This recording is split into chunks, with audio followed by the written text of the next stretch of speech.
February 10th, 2022. Mr. Vieira, you down there, sir? We can't hear you. CTTV? Try it again, Mr. Vieira. No, sir, we still can't hear you.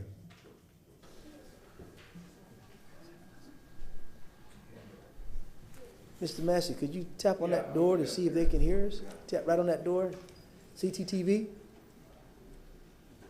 we are going to do invocation. Yep, we'll do it right now. Now. Do it now. It's fine. Try it again, Mr. Vieira. Can y'all?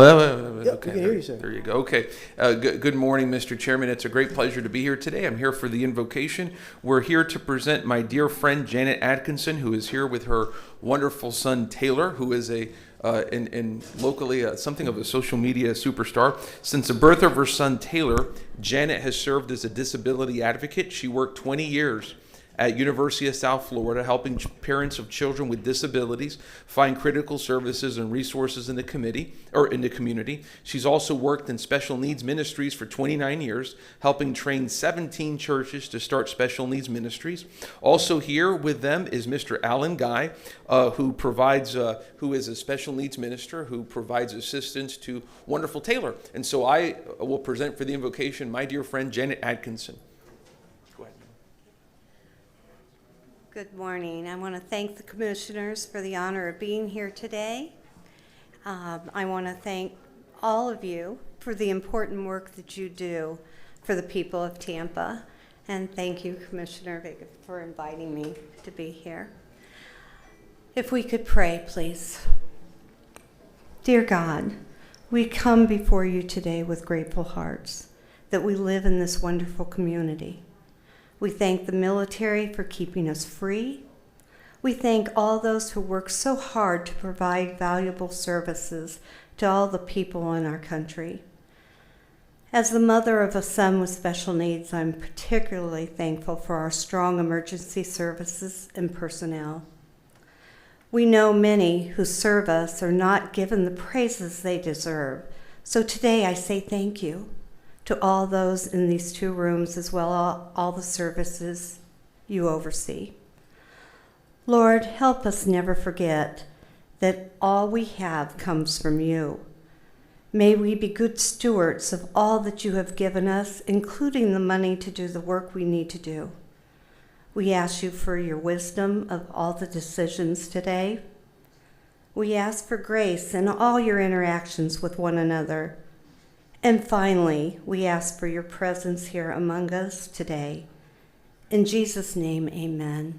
And I'd like Taylor just to say a real quick prayer, too. Thank you. For all my blessings. Thank you, God, for my blessings. Okay. God, Thank you for my blessings. Amen. Very good. Thank you.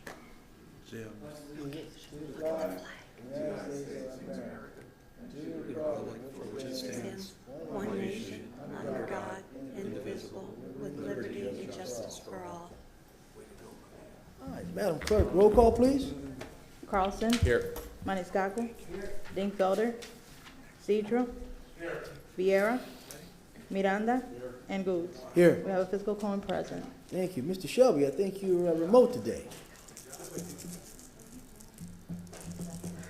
Madam Clerk, we have Mr. Shelby. There he is. Sorry. Morning, sir. Good morning. Martin Shelby, City Council Attorney, appearing remotely. Thank you, Council. Today, Thursday, February 10th, 2022, at 9 a.m. is a special call meeting, and it is being conducted with a live in-person quorum of the City Council present in City Council chambers.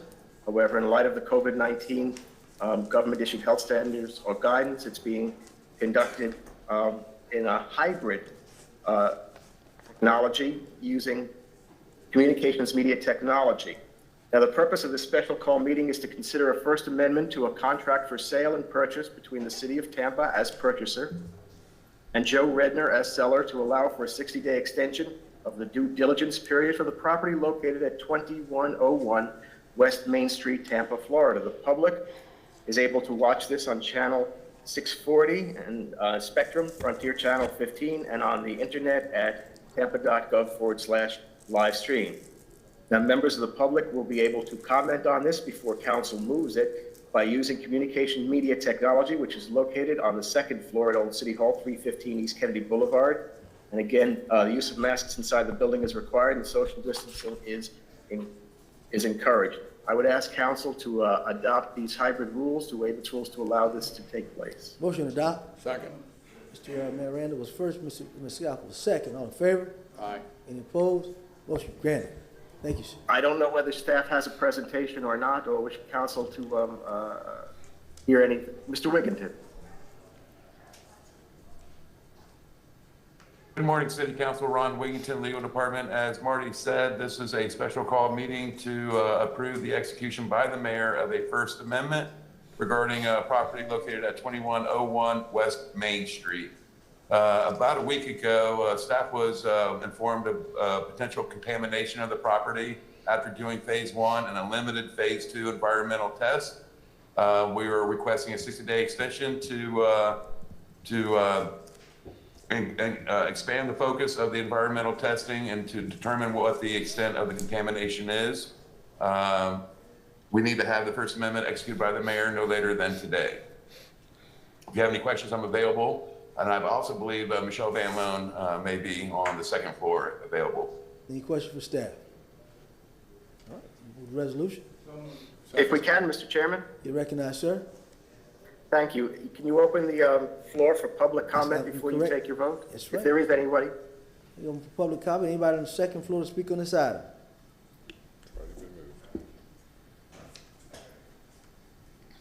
We have anybody ready to speak on this item, Madam Clerk? There is no registered speakers for this item. Just for special call. Oh, never mind.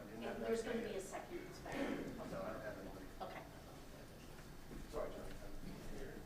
There's no one on the second floor for the special call meeting public comment.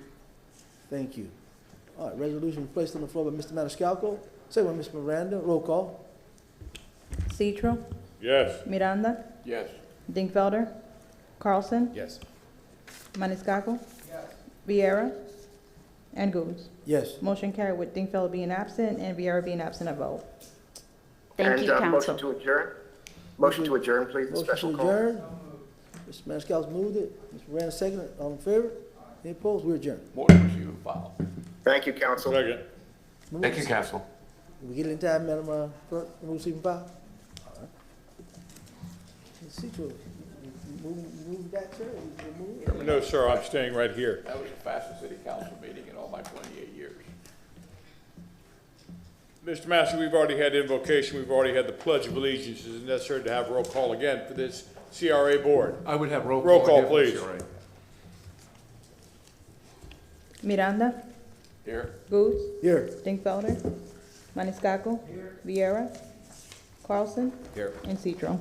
Here. We have physical quorum. Thank you very much. Mr. Massey, I will yield to you. Yes, sir. In regards to public comment in this meeting, this is a meeting of the City of Tampa Community Development Agency being held with a live in-person quorum of the CRA present in City Council chambers. However, in light of the continuing COVID-19 government-issued health standards or guidance in effect, members of the public are also encouraged and allowed to participate virtually through video or audio teleconferencing, referred to by Florida statutes and rules as Community Media Technology, or CMT. The public and citizens of the City of Tampa will be able to watch, listen, or view this meeting on cable TV, Spectrum Channel 640, Frontier Channel 15, and via the internet, tampa.gov/livestream. Members of the public are also able to participate in this public meeting through various means, including CMT. This includes speaking remotely during public comment with the use of CMT, and they may also participate by using CMT available at Old City Hall, that if they don't have CMT available at home. And we provide that information in the direction and in the notice. Public comment is limited to 3 minutes at the start of the meeting at the discretion of the board. To the extent that these notice provisions and rules deviate from your standard rules, I'd like a motion to approve moving forward with these amended rules of procedure. There's a motion made by Councilman Maniscalco, seconded by Councilman Carlson. All in favor? Aye. And now you're open for public comment. Let the record reflect that motion passed unanimously with Councilman Dingfelder being absent. Ms. Van Loan. Oh, and VR being absent. Ms. Van Loan, are you there?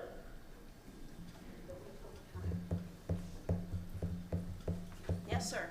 Thank you very much. Any changes to our agenda? No, sir. You've received the memos for delay as we go through for postponement on several items, but we're ready for public comment. Okay, thank you very much. Do we have anybody online for public comment? No roaches speakers for public Thank you comment. very much. Do we have public comment downstairs?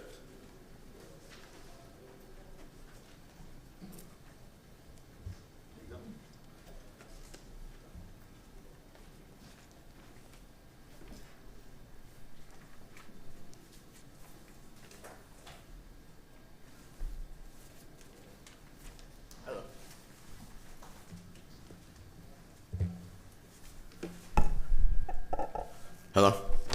Good morning to you. Good morning. I am Sovereign Despot. Yahweh, Yahim, Siam. Same name as Johnny, just another language. Today, I want to go back over talking about my property over there at the Crash building, formerly known as the Crash. Okay, I'm gonna read this. SQ'd right away. It is said for the living record that my home, Castle 811 Franklin, has been unlawfully held against me as I paid 14 trillion United States dollars credit our positive secured creditor, Uniform Commercial Code 1-38, Johnny Law, and had also recently federally lawfully seized full property being lawful owner, formerly known as Crash Building, 811 Franklin. This last lawful formal notice went in 2013. Also filed lawfully on federal record, Sam Gibson, United States Courthouse. Timely, state/federally, globally, despitely, it has, and accordingly been elegantly not lawfully held from me 2013 through 2022. Worldwide declarations for human rights violation to where adopted as Part B Florida statutes since you being alien, taken, unlawful, stolen from me, King Despot, Yahweh, Yahim, Siam. Law and order for all land lawful entitled to my home for living, fix my castle. Being stranded on birth town, Tampa, TAMPA, to where TAMPA, that's the business of it because it's the franchise of it. But on birth town, Wilson Company ordered to renovate my property, royally noble king's home. Okay. Also, as most people try to call me a silent member of NATO, as far as the Russia-Ukraine thing goes, I need both of those countries to make sure that they do speak to us here. And as far as the war thing, you two ain't going to war. Thank you. Thank you very much. Oh, yeah.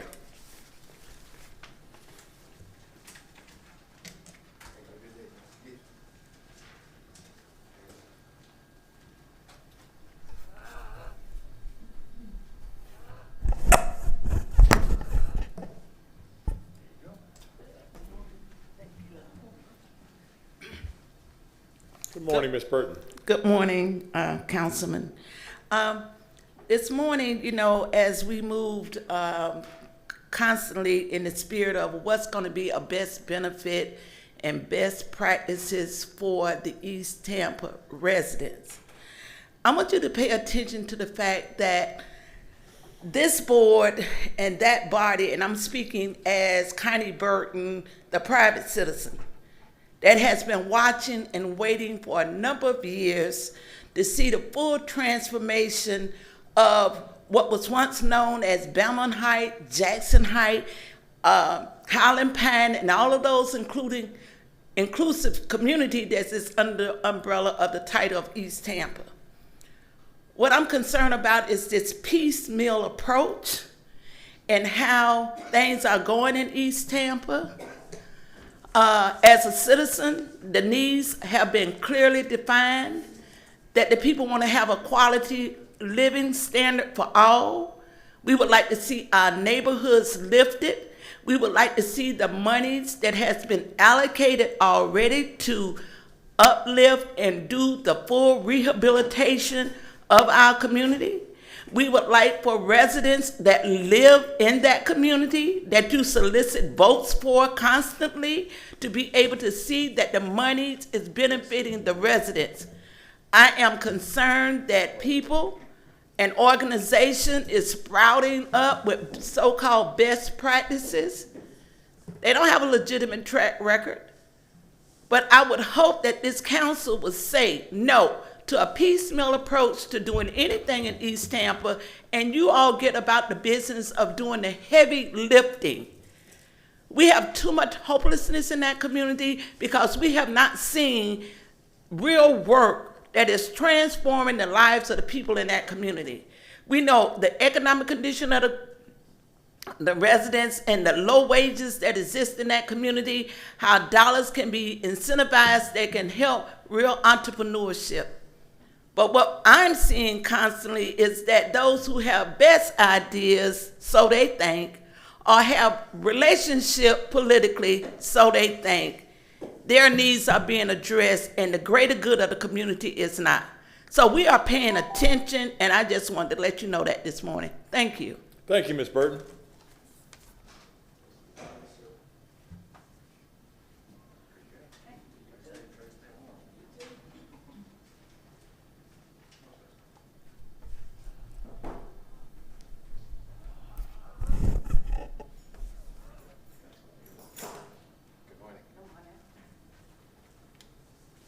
Good morning, Mr. Daniels.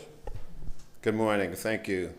Mentesnot, Tampa, Florida. I want to start off by saying uhuru, and uhuru means freedom in Swahili. I don't know if your television's in here working or not, and then there seems to be a delay in the voice somewhat, so I don't know what's going on with the electronics. But I want to bring awareness to Neil Young. Like I say, I deal with Neil Young. That's very important, having solidarity with the right people. And what's going on now is, in this city, something current affairs, is a selection for police chief.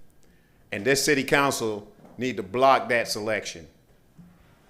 This city council need to block that selection. We need some transparency, especially for African people. We're 26% of this population, and the mayor's floating someone for police chief, and the people don't know what's going on, especially the people that have the most contradictions with the police, which is African people, and we're 26% of this population.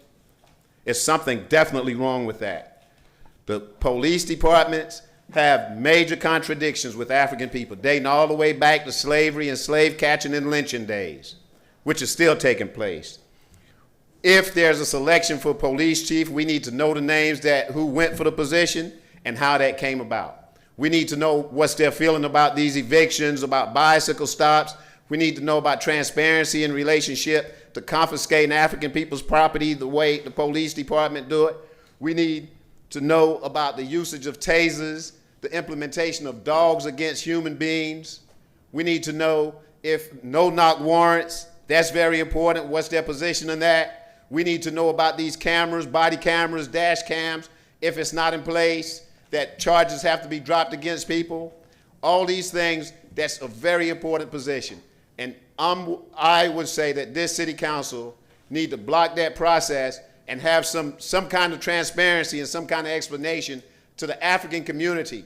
I want to reiterate, we're 26% of the population in this city. And so taking a police chief, we need to know what happened to Jonas Joseph.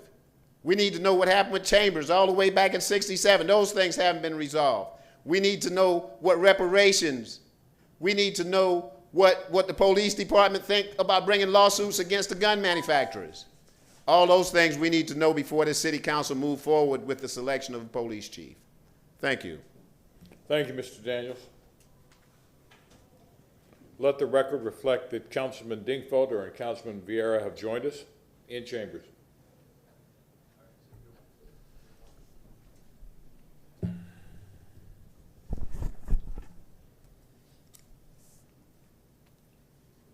Good morning, council members. My name is Keela McCaskill, a resident of the city of Tampa, owner property in East Tampa.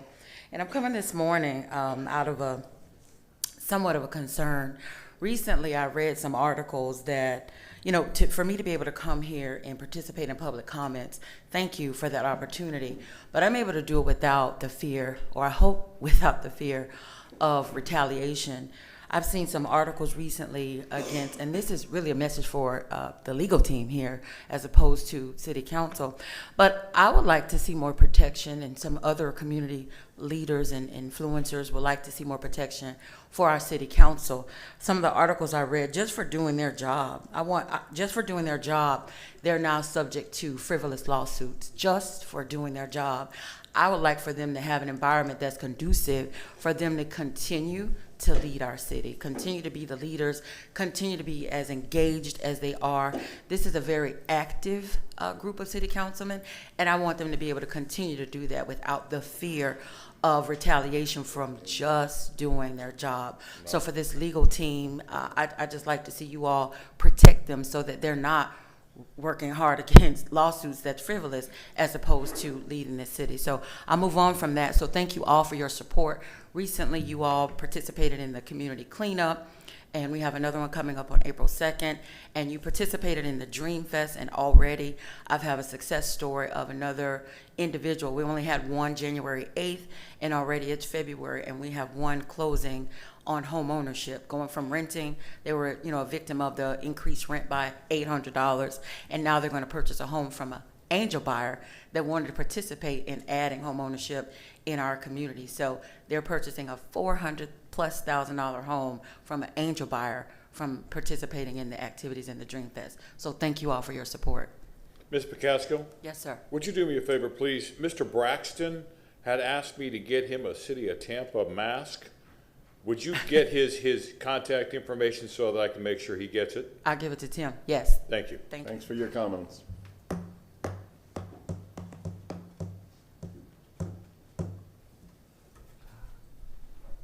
That's the final speaker for today. Thank you very much.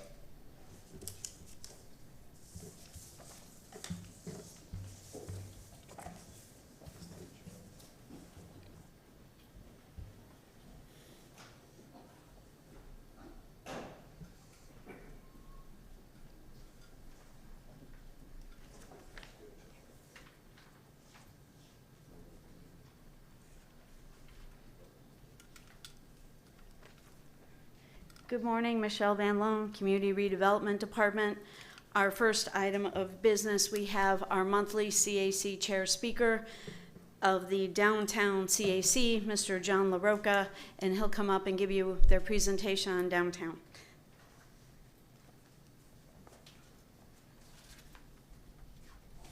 Good morning, Mr. LaRocca. Good morning. It's a pleasure for me to stand before you in this capacity.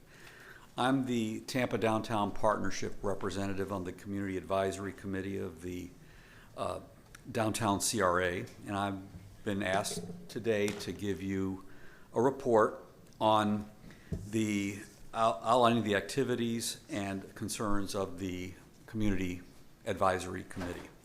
I see that some of the items I'm going to be talking about are on a PowerPoint presentation, and I see the PowerPoint is up. So I'll say that, and as you well know, the CRAs that exist in Tampa are all varied and have their own special focus and interests. Downtown has always been the center of business activity. Obviously, there's a significant residential component that has developed over recent years, and it's the cultural center of the community and the region for the most part.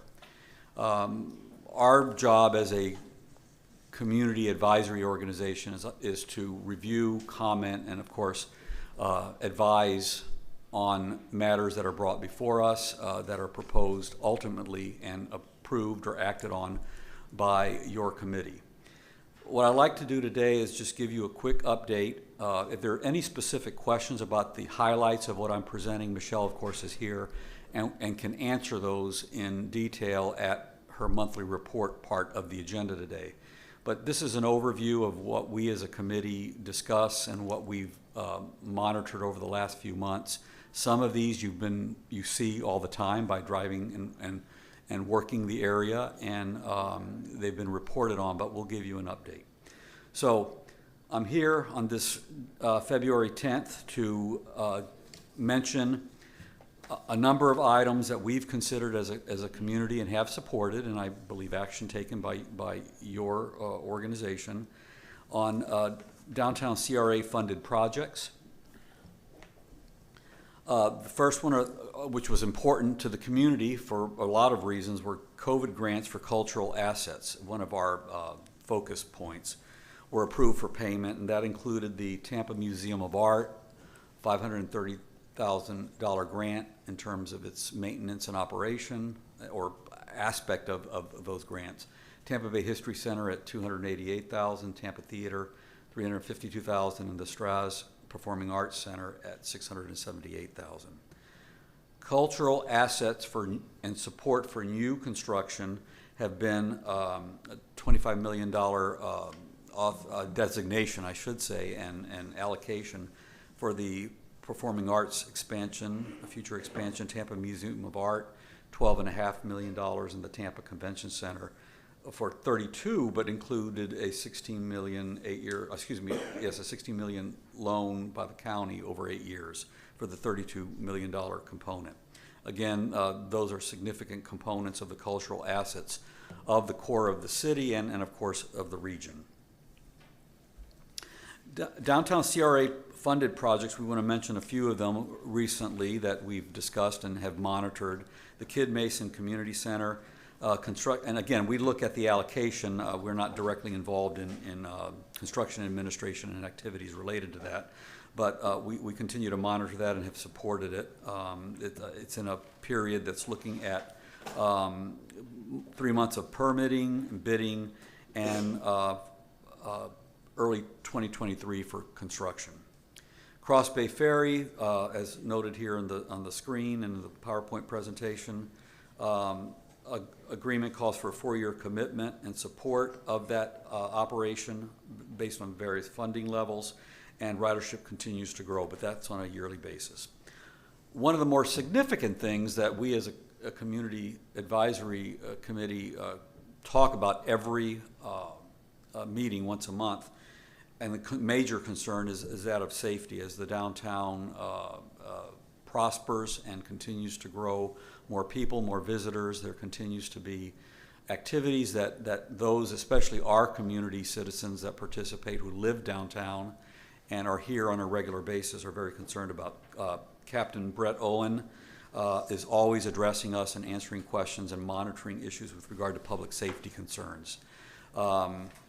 So before I go into some images and some elevations and details on some of the projects that have occurred downtown in recent time, either opening or soon to open, I'll say that as far as our community advisory group, we obviously are very interested in what is going on in all of these activities that we'll mention. Obviously, new development. We're looking at affordable housing, obviously, and as sites are allocated and acquired and funding is directed to that, we're concerned about that aspect of the growth within the core of our CRA boundaries.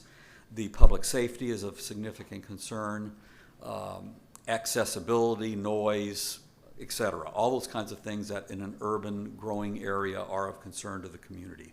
And obviously our responsibility for making recommendations to you when funding requests come up for all of these significant community components. The Kid Mason Community Center, here's the latest elevations that we're working. You may have seen these before because I know this has been a topic on your agenda. but we are continually updated, and again, we'll support any, if adjustments or anything are needed, we look at that. And that's the one image that we had from the community investment. Private sector investments, I think it's important to give you an example of, and I know most of you are very well aware of these, but for those who are looking in, these are some of the new, more recent developments that have occurred downtown. The Henry opened in late summer in advance of the fall enrollment. This is a privately funded multifamily apartment building with 172 units, but it's geared toward student housing for the most part and rentals. And it's a significant investment in the north end of the downtown area of the CRA. As you well know, there's a significant amount of activity occurring in that area, in addition to what's happening in and around the core of downtown. The next slide is Madero, Tampa, an apartment complex, a rental facility, 353 apartments near the Strass Performing Arts Center, under construction, but hopes to complete construction here in the coming months.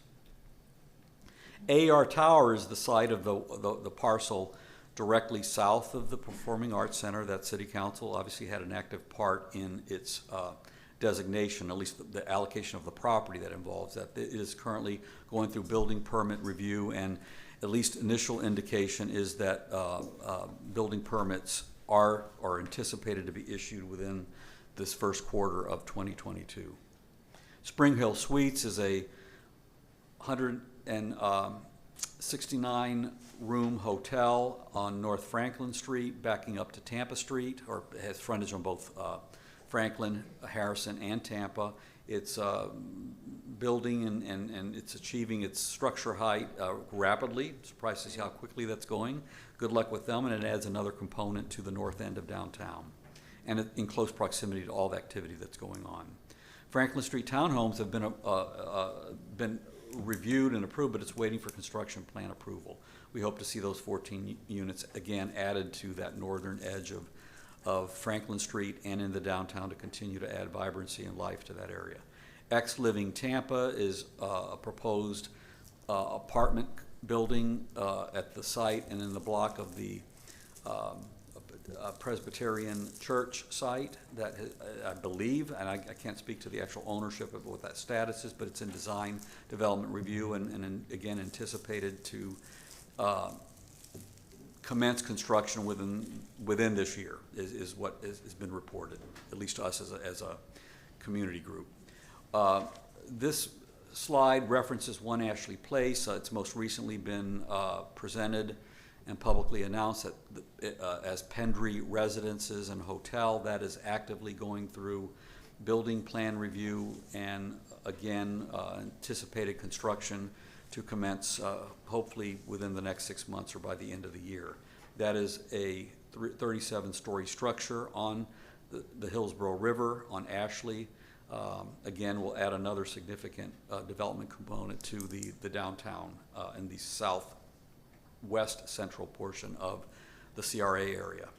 The JW Marriott, of course, opened a year and a half ago, but again, a significant contribution of rooms, or addition of rooms, I should say, in close proximity to the convention center to maintain its growth and viability.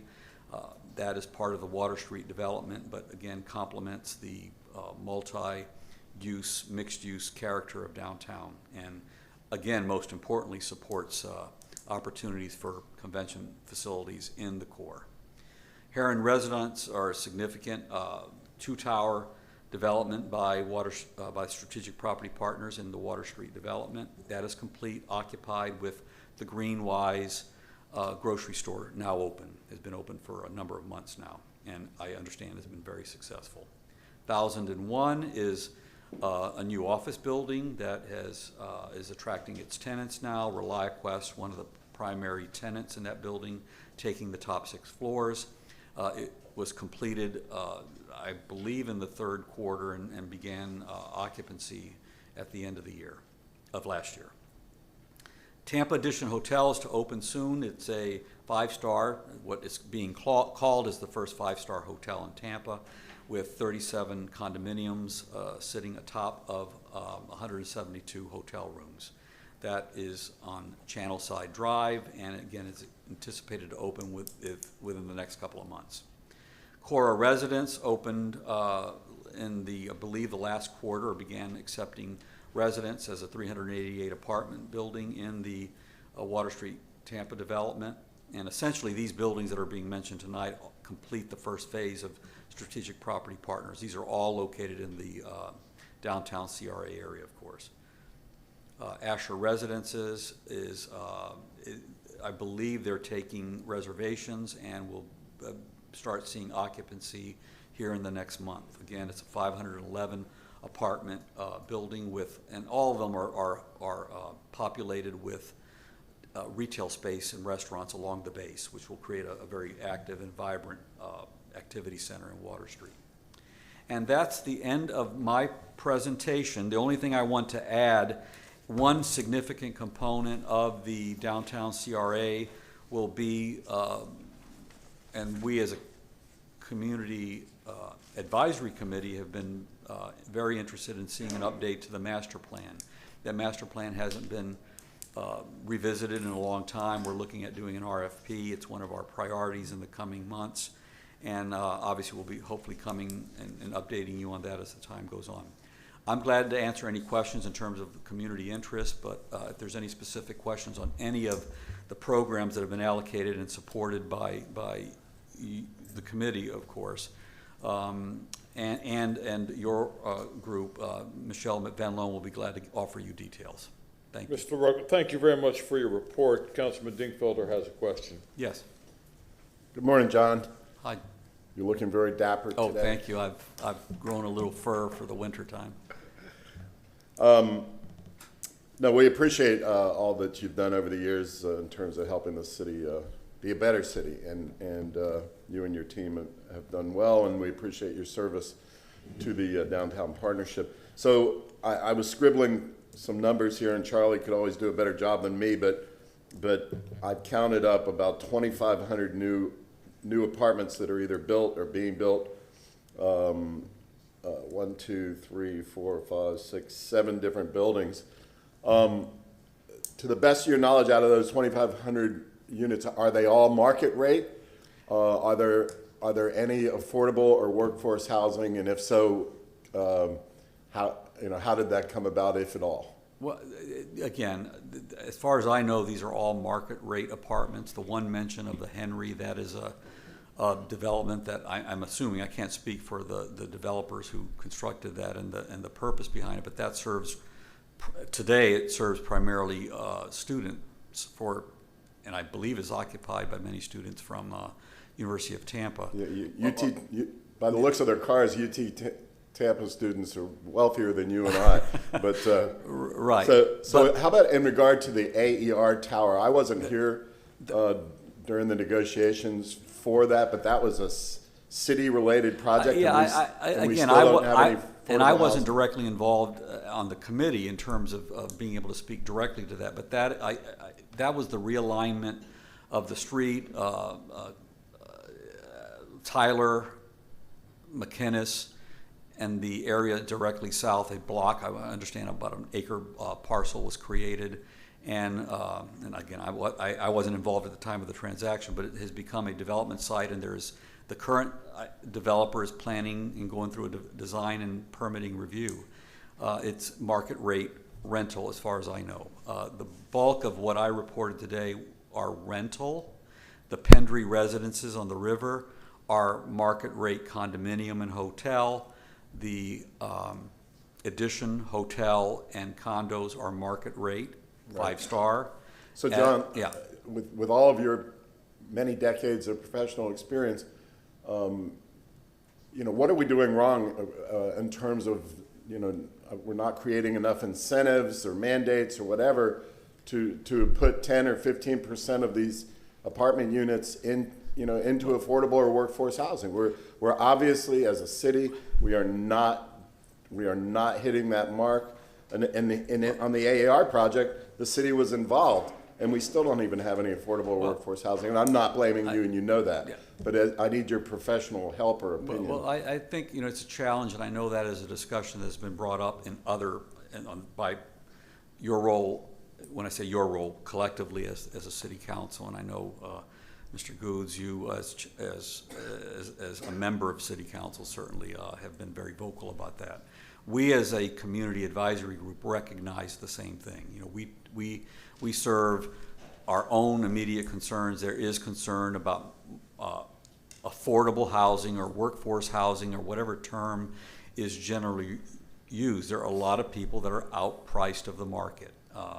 We haven't, other than supporting proposals that deal with acquisition of properties that are going to be devoted toward affordable housing, workforce housing, that's where we've, as a community advisory organization, are very active in supporting. Much of what I reported today was to give a sense of, obviously, the growth and activity within our core.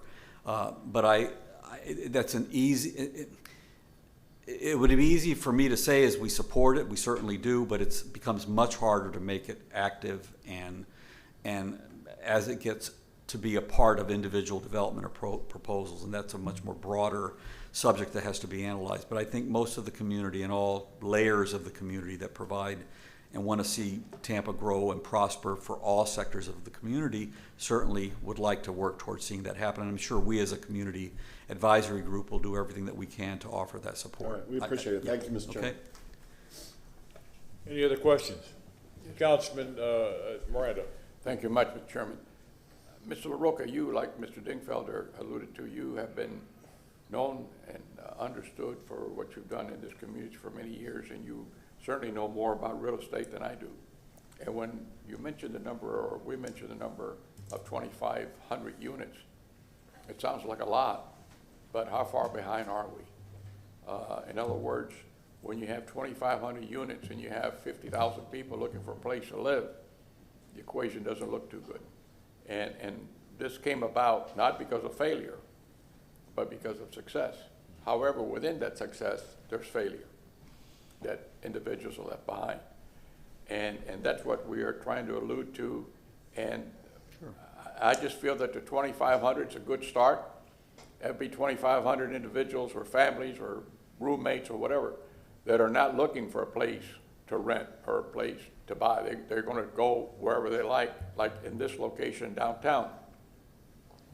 And although it's a small number, it's a large number compared to what we really need to have happen. In other words, we don't need 2,500. You need 10 times 2,500 to take care of it. And when you look at the structure and how the governments, and I'm not blaming any government or any agency or any federal or Republican or Democrat or those stuck in the middle. But I just think back, and how do you solve a problem that was created by success? And it's not only the city of Tampa, it's other cities in the area that have the same problem. Anyone on the West Coast today, especially when you see the winters that they're having up north, the next onslaught of moving and relocation is not too far away. And we're not handling the movement now, so you can imagine when the next onslaught comes in from all those states that have had a horrendous winter. Horrendous to the point where they can't even go outside for some period of time. And it's a problem that is falling on us on deaf ears because there's no answer how to solve it. Certainly, when you look at the land available, there's not much left.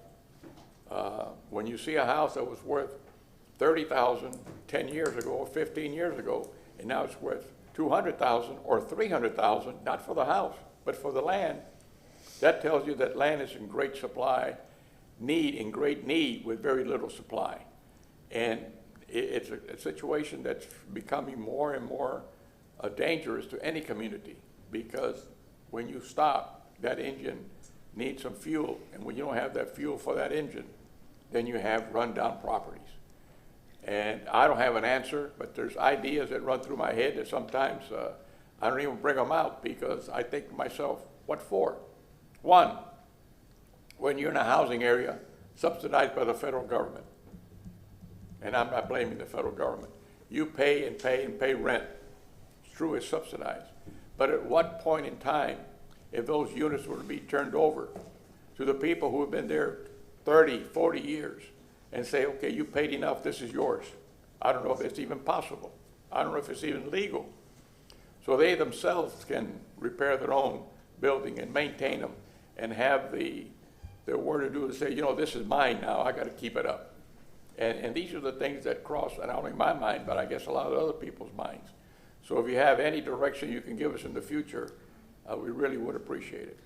Mr. Miranda, I appreciate that, and I think I'm going to expand on what you just said and the questions that Mr. Dingfelder raised in terms of my history in this community, my role as an advisor, participation with obviously the exciting deals of a burgeoning downtown that after all these years we finally are seeing the things that we wish that had happened. But on the issue of housing and social justice and those kinds of things that are a concern to the broader community beyond just the fancy projects in downtown, I think one of the things that's always that we tend to forget, those of us who also I've lived here my entire life. I'm a West Tampa boy, for those who don't know. So I've lived, worked, and played within probably 2.5, 3 miles of where I'm standing right now. So I know Mr. Miranda, and I don't want to start telling stories like you do, because you're the best at it. The reality of it is we forget that downtown, and I'm speaking as the chairman of the downtown CRA, but the downtown core is a very small area. If you study urban planning, it's a very small community, and it's packed with convention centers and performing arts center and important theaters and all these cultural assets and business centers and banks and all those things that have been the history of the core of downtown. But other than houses on the edge of it, downtown was really never a residential community. And when we talk about offering opportunities and variety and housing that supports all members of the community, we as a community, including the ultimate decisions that are made by this council, have to start looking, and we've begun that as the edges of what has been the historical downtown. And as they were 50, 60, 70 years ago, the neighborhoods that were forgotten, that were neglected, East Tampa, Tampa Heights, Ybor City's got its own issues and growth matter in terms of how that character has changed over the years.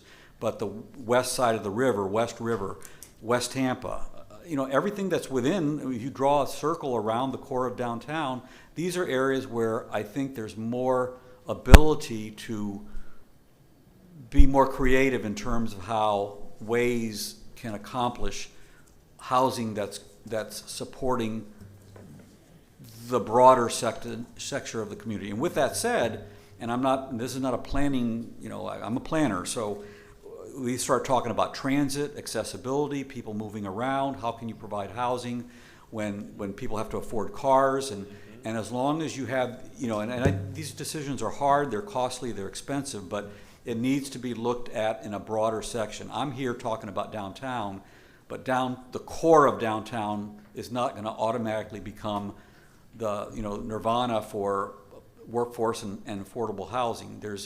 I think of downtown as something more than the core, or urban infill development more than what's in the core. So all I can do is offer perspective and ideas, and it's a challenge for everybody in the community, and it's a matter of thinking a bit more broadly in terms of how citizens within this community that can at some point, and under whatever form that takes, have the opportunity to get to and from work, have the ability to visit some of the activities that occur in the core, but live in close proximity and have the same opportunities. We're all talking sometimes in platitudes and ideas, but it all starts with having a broader perspective and offering as much input and ideas that can. And it's not just the core of downtown. It becomes more difficult when you look at trying to create something in a very, very tight area that has developed in a certain way. And Mr. you have LaRocca, opportunities. Councilman Carlson has a question. Okay. Yeah, I just want to say first, as my colleague said, thank you for your leadership and vision over the last at least 30 or so years that I've known you and seen your work. I wanted to ask you just quickly, could you talk about, as a planner and your experience with the CAC and the Downtown Partnership, what is the importance of the arts? You mentioned we made some major investments in the arts, and there are several other arts groups that are in the hopper here.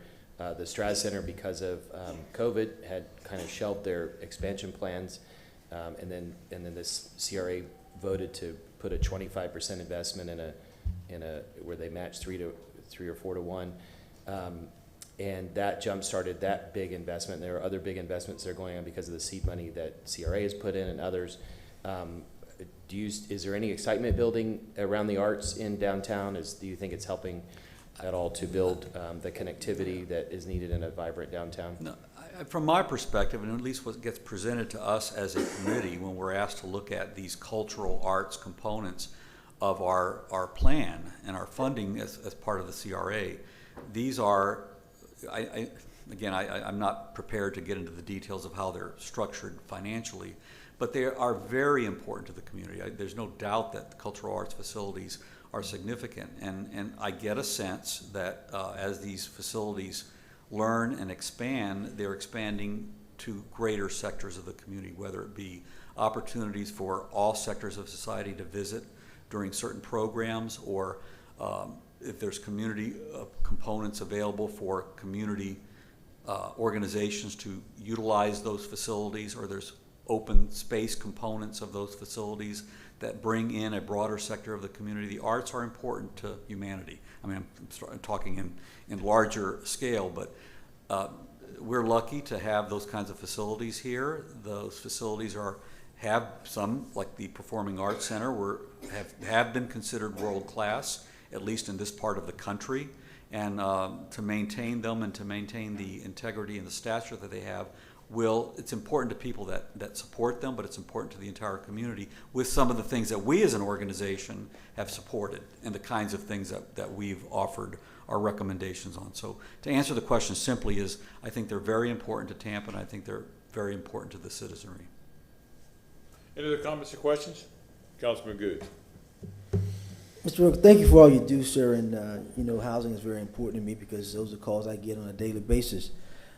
I have submitted some ideas to our planning department and to growth management in reference to exclusionary zoning. You talked about transportation, and when you look at what the preemption of exclusionary zoning, it does exclude when you talk about transportation, having an area to where it's accessible, and I think that we need to look at zoning. And I'm hoping that when the growth management comes on the 24th, they'll be able to talk about some of that. Because I think if we had some those areas that are inclusive like that, we'll be able to probably get some developers in there, some incentives to do some work, because that's a part of a process. So I'm hoping that we look at that somewhat for downtown, but generally for some of the other outliers areas that we can maybe change our codes and our zoning to be able to do some exclusionary zoning. And I think that will kind of help us bolster some of the housing issues as well. I agree with that 100%. It has to be looked at comprehensively, to use a planning term, and that makes sense. And certainly people want a reliable, affordable, and accessible transportation, and that's key to how some of these ideas that you're setting forth are going to be achieved. That's the only way it's going to happen, I think. Thank you. Thank you. Mr. Chairman, last thing. Ms. Van Loan, just one question for her. Yep. She's there. Michelle? I see we have Kid Basin finally up in the air there, but my concern is the bidding process take that long? 4 months? Is that standard? Yes, but let me qualify that, which lately I've been told I am known for qualifying questions and I don't answer things in just yes or no. So once we have the construction drawings, then we have to go out for the RFP on the street. It goes through, I believe, and again, I'm not the contract admin person, it's out there for 30 days or however long they put the contract out there. It goes through first a technical review to make sure that the responders have the qualifications from a technical standpoint, and then they go through the final CCNA. So all of our processes for this do go through the state mandated CCNA process. And then once you do that, you have the contract that will come to City Council through the negotiation of the scope. You approve the contract, the mayor signs it, then they have that gear up time. So by the time you get to that, we are probably in the fall, most likely, yes. I'm just wondering because I thought we were kind of doing all that stuff already. We kept telling me we're 90%, 92%. That's to get construction drawings themselves. So you can't do any of the rest of the process and start the actual process to get the person who will build it until you have your construction drawings ready. Almost 3 years to do a construction design. That's Mr. Deanfeld, I just think that's just crazy. I'm sorry, but again, thank you for the answer. But I just think that is totally way off to hold citizens that long for projects. You're talking about 4 years down the road for construction design. But thank you for the answer. It's been frustrating for all of us. Yes, we agree. Do you want Mr. LaRocca back? I was just going to thank him and make a statement. Mr. LaRocca, thank you very, very much. I was up in Tallahassee for a session there, and many people think that it is our duty as city council to demand more affordable housing. And it is, and I'm not going to pass the buck here. But Florida legislation has tied our hands on how much we can demand. 5 of the members of the city council were chastised by a Florida legislator saying that we're not doing our job, when we are. But the Florida legislation binds us. So, Mr. LaRocca, thank you very much for all you've done. I saw a Facebook post, the 10-year challenge of the skyline of downtown. And in 10 short years, this downtown has grown up to be a vibrant downtown, the envy of a lot of other cities around the nation. Mr. LaRocca, thank you very, very much. Thank all of you, and I don't envy any of you in terms of these kinds of decisions, especially related to supporting and achieving additional opportunities for affordable housing, workforce housing, et cetera. Obviously, there's programs and policies that can be put into place, but again, it's a significant challenge when you're dealing with land use law and other issues when it deals with real estate. So thank you very much. My pleasure to offer some comments today. Thank you.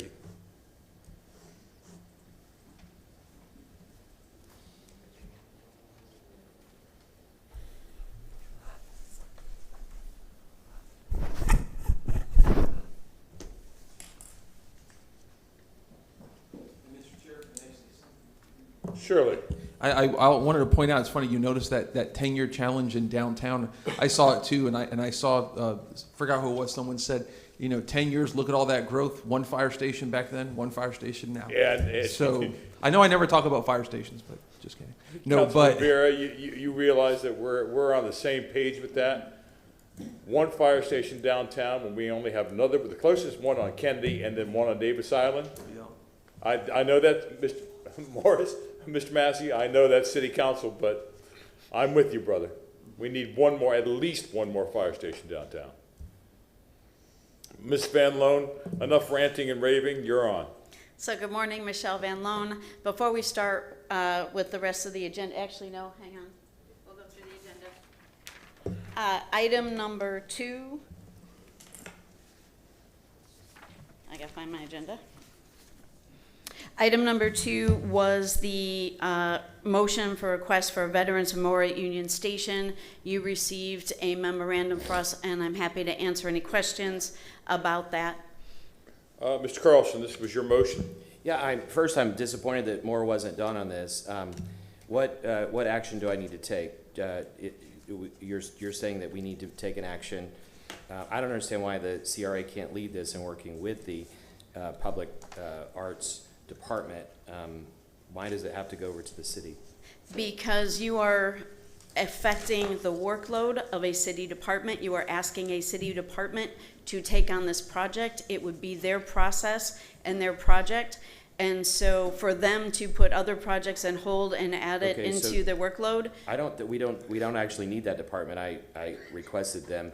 as a courtesy to be collaborative. So should I just take them out of the motion then? Sir, it's a historic building. It would also have to go through historic preservation, and the CRA does not have jurisdiction over Union Station. It's a city facility. The idea, I understand that, but the idea was to talk to the community about the possibility of creating one, and then we can always come back to the city council for approval of a contract with it. But if the CRA sponsors public art or art in other places, I don't understand why. Because generally we are the checkbook, and the vast majority of people that would be involved in implementing this project would not be your CRA, it would be city departments. And so for me to go to other city departments and indicate that we have to have these assignments and have these workloads, I couldn't do that any more than I could tell the water department. I think the suggestion would Council, be to make, can we, yes. to make Councilman that at Carlson. city council. I think making that in your role as city council probably would be better served. It is a city-owned facility. The CRA really is a funding source. I understand all that. I'm just disappointed. It seems like staff has time to work on other projects, but didn't do anything on this project, and I'm just very disappointed by that. Thank you. Ms. Van Loan, is there a presentation you wanted to give us On? on item agenda number 2? No, sir. It was just the memorandum in response because the report back was due today. Councilman Miranda. Thank you, Mr. Chairman. I'm just going back in history, in my mind, going back, calculating when this really came about the first time. And I think it was under the Greco administration back in something in the 95s, when if you think it's bad now, you should have seen it then. And the city, and I remember all the schematics and how it was put together. But I know there was a lot of capital spent at that time to bring it to what it is today. And that was really, you think, oh, it was yesterday. That was almost 30 years ago when you look back. So it's closer to 30 than 20, I'll say that. And when you see that, does it need an update? Do I agree with Mr. Carlson? Yes, I do. Do I agree that there should be something? There's where a lot of disembarkment were from the soldiers leaving during the wars and coming back on those same trains. And that's a need, and whatever way that we can do it, I think we should work and work the best we can to make adjustments to improve it. And I'm not going to argue with this administration or the ones in the past, but it's just something that working with this administration and others, like the county, because that's a structure that's paramount to all of us. And that was the old silver meter and I forget the other train that used to come by, and that was the only thing we had. I remember when back in the 50s, I think it was, that new train was invented that had the second floor, and it was all glass, and thousands of people went to see that train. It was like a big event. That was before sports, though. But now the sporting has taken over looking at the trains. And I understand all that. I'm not against sports. I'm just saying that is a comment to understand where we're at today. So I appreciate anything that you can do to bridge this with the administration in some form, to give us some leeway on the avenues that we could take. And that's all, Mr. Chairman. Thank you very much. Councilman Carlson. Just so the public knows, we have already previously approved funding and support for Tampa Union Station to be renovated, and that's through the CRA. This is simply to discuss about the possibility of creating a memorial to the World War II veterans that went through back and forth through that. And I'm disappointed on a number of levels. I did see the memo a few days ago. Motion was made November, on November 18th. Somebody should have called me on November 19th and said, hey, why don't you make a similar motion at the city?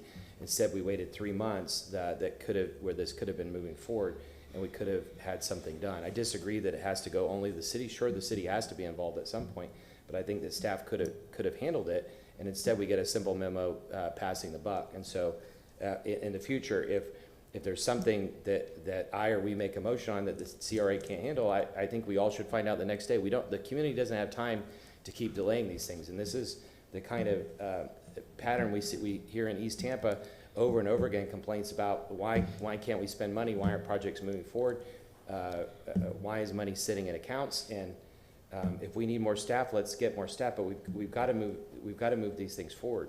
We can't, or let's outsource, but we can't just keep pushing all this to the future.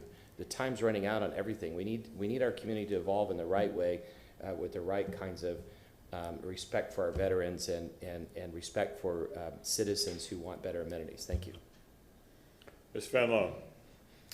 Again, some of the items in that memo also had to do with, it is historic preservation. Had we gone out and done public input and find out and set up an expectation that we hold workshops, we talk to the channel district, we start engaging, only to find out a couple of months later when the city departments are engaged and fully engaged that we have issues with historic preservation, that we have issues from siting once you decide what uses. Placement of this could be greatly affected by whether how we are activating that Union Station. So as we move forward with a master plan of all the improvements at Union Station with the other goals that you have for activating that space, that memorial, and a plan for that memorial of doing that as a cohesive project would be the most effective way to go, so that we are not duplicating processes or running into a wall later on down the road. Thank you very much, Ms. Van Loan. Shall we go on to item agenda 3, please? Mr. Chair, if I may quickly. May I, sir?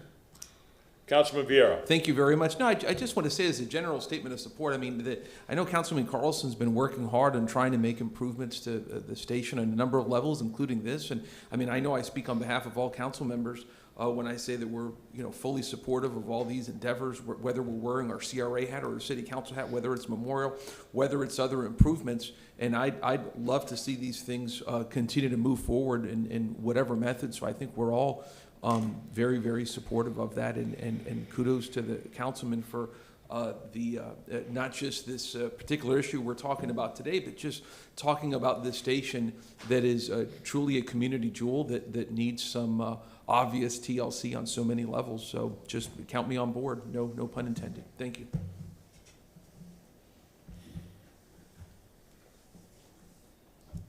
Ms. Van Loan. If you're ready for item number 3, this was a motion to come back by city staff to come back to the CRA board to follow up on the discussion on the community land trust and how the city community land trust could work with the CRA. Ms. Nicole Travis has just started her position as of late January. You have a memorandum from her asking that she be given a little time to understand where the city is, and also bring in her experience with CRAs so that she can more fully and adequately address this issue. Mr. Chairman, I did have a call from Marley Wilkes, our government affairs liaison, the city. She kind of explained to me where the city's trying to go with this explanation. As you know, I do sit on the county's Affordable Housing Board, and from my understanding, they're trying to have conversations with the county, referencing the money the county has, to try to work some kind of deal out as it relates to this issue.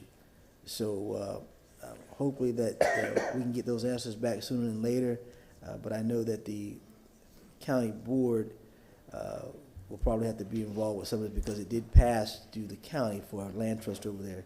I see Ms. Wilkes has come aboard, so she might want to give a little more Do information. you want to make a motion to go ahead and put it out till June 9th of 2022? Yeah, I can put it out there. Thank you very much. You have a second from Maniscalco. Ms. Wilkes, we've already heard from Ms. Van Loan. We're just going to go ahead and move the motion if that's all right with you. Thank you very much. There's a motion made by Councilman Goods, seconded by Councilman Maniscalco. Roll call vote, please. Dingsfelder? Yes. Carlson? Yes. Maniscalco? Yes. Vieira? Yes. Miranda? Yes. Goods? Yes. And Citro. Yes. Motion carried unanimously. Councilman Carlson. Yeah, I just want to make sure that if the CRA and City Council are two different entities, City and CRA are two different entities. It happens that CRA outsources to the city staff. But if the CRA ends up funding the community land trust, we need to make sure that that the CRA is involved in any of the announcements and the projects going forward. What we see is projects like the Jackson House that many of us had pushed for months to support. Suddenly there was a press conference a year or two ago that said the city was going to fund $1 million, and the next thing we know, the $1 million shows up in the CRA budget. And so if there are going to be press conferences about these things, City Council should be invited as City Council, but certainly CRA Board and the CAC should be invited for their participation and support of whatever these projects are. Thank you. Mr. Chairman, and I agree with Councilman Goods, you're recognized. I agree with Mr. Carlson, because actually this was a CRA issue. This was not a city issue about a land trust. It was about a CRA land trust, not a city issue land trust. And I know they may want to try to lump it all together, but I agree with what you're saying. When we put things as far as a CRA situation, we always come back that the city wants to do this and that means that they are taking the lead on what the city wants to do versus what the CRA is looking to do. And we have to be careful and watch that. So the motion's already made to bring it back, but you're correct. It needs to be CRA driven because we asked CRA Pacific versus what the city's doing. That was the difference. So I'm hoping Ms. Wilkes is hearing that so we can get both perspectives coming back on June 9th because it was presented as a CRA land trust, not a City of Tampa land trust. Ms. Van Loan. If you could, so when Mr. Nesbitt came from the Florida Housing Coalition and presented how a CRA CLT could work and went through that, the motion was made for city staff to come back and talk about how the city CLT could work with the CRA. So if you are also asking for something as a response back for a CRA specific, developing it on its own, I request you make that motion simultaneously, and we'll make that a joint presentation at June. Michelle, Michelle, any other can I comments, just questions? jump in? Oh, sorry. Go ahead, Ms. Chairman, Wilkes. sorry. No, you go ahead, Ms. Wilkes. Marley Wilkes, Director of Strategic Initiatives. I just wanted to add to Michelle's comments. As many of you know, the creation of a community land trust is one of the mayor's strategic initiatives, which was outlined in our advisory team report on housing affordability in 2019. We have also been working with the Florida Housing Coalition and asked them to create a proposal to create a land trust for the city of Tampa specific to our market and our community. That is done, and that is something that we're working with the community to move forward. But when Hillsborough County also suggested that they wanted to create a land trust, we believe it's worth working with them as well. And then also the CRA suggested interest. And we just believe that it would be better for us to work together with the CRA and the county to come up with a plan that meets the needs of all three entities. So we're just asking for continuance to work that out. But to answer your question, yes, we hear you. We understand that there are specific CRA needs that we will address in the creation. Mr. Chairman? Hold off 1 second, please, and thank you, Mr. Goods. Ms. Van Loan. Yes, sir. I can't see you. Thank you very much. Ms. Wilkes articulated the point that I was going to make. With three separate entities all wanting the same pool of money, wouldn't it be more advantageous for us all to work together so we can achieve the same thing, and it really would not matter who gets the credit as long as the job is finished and completed? That was a very long question, so I'll simplify my answer to, I would like to see the city's proposal. I think it would be in all of our best interest to see the city's proposal and see if it meets our needs so that we're not duplicating efforts and duplicating administration of various CLTs. So I think the most efficient and effective ways to first start to see if what the city has in mind and is proposing would meet the needs of the CRA board. Very well put. Councilman Goods. Yeah, it's all very well put, Mr. Citro. It's all good, nice words from both parties. But that wasn't the gist of the conversation. First and foremost, before the mayor's board did an initiative, I could have swore that this board here, I made the motion about a land trust. Before the mayor's group talked about any initiatives about land trust, I made that motion. That'd be when I went to that conference in Chicago. Am I correct, Mr. Dingfelder? And I came right back and made that motion about a land trust. So let me finish this very long. And that's number one. Number two is I don't have a problem with collaboration, but what I'm saying is I saw the presentation. I saw the presentation twice because I sit on the AHAB board of the county. So he talked specifically about CRAs, land trusts, and also municipality CRAs. the municipality's land trust. I have no problem with information coming back. You just want to make sure that we have information back on how it would work if you had a CRA, collaborate with the city, and how it all would intertwine. So that's what I'm saying. But I do thank you for the comments, Ms. Wilkes and Ms. Van Loon. Councilman Carlson. Yeah, just to follow on that, I think, collaboration, I agree with collaboration also. Collaboration means that everybody's involved. Many of the ideas that have been launched under what's called T3 are ideas that the city council has brought forward. Yet when they're mentioned in the T3 documents, no reference to city council is made. And when the press conferences are had, which are often on Thursday mornings while we're meeting, no reference to city council is made, and city council for the most part is not invited. And so collaboration means that we work together to show that we're all united in trying to help the community. Because why should city council make an idea that the administration then announces, like the Jackson House, and then or the affordable housing, and I can give a whole number of issues, and then the public comes back to city council and says, why aren't you doing anything on this? Because no reference to city council is made in any of the things. So we're unnecessarily answering questions of the public.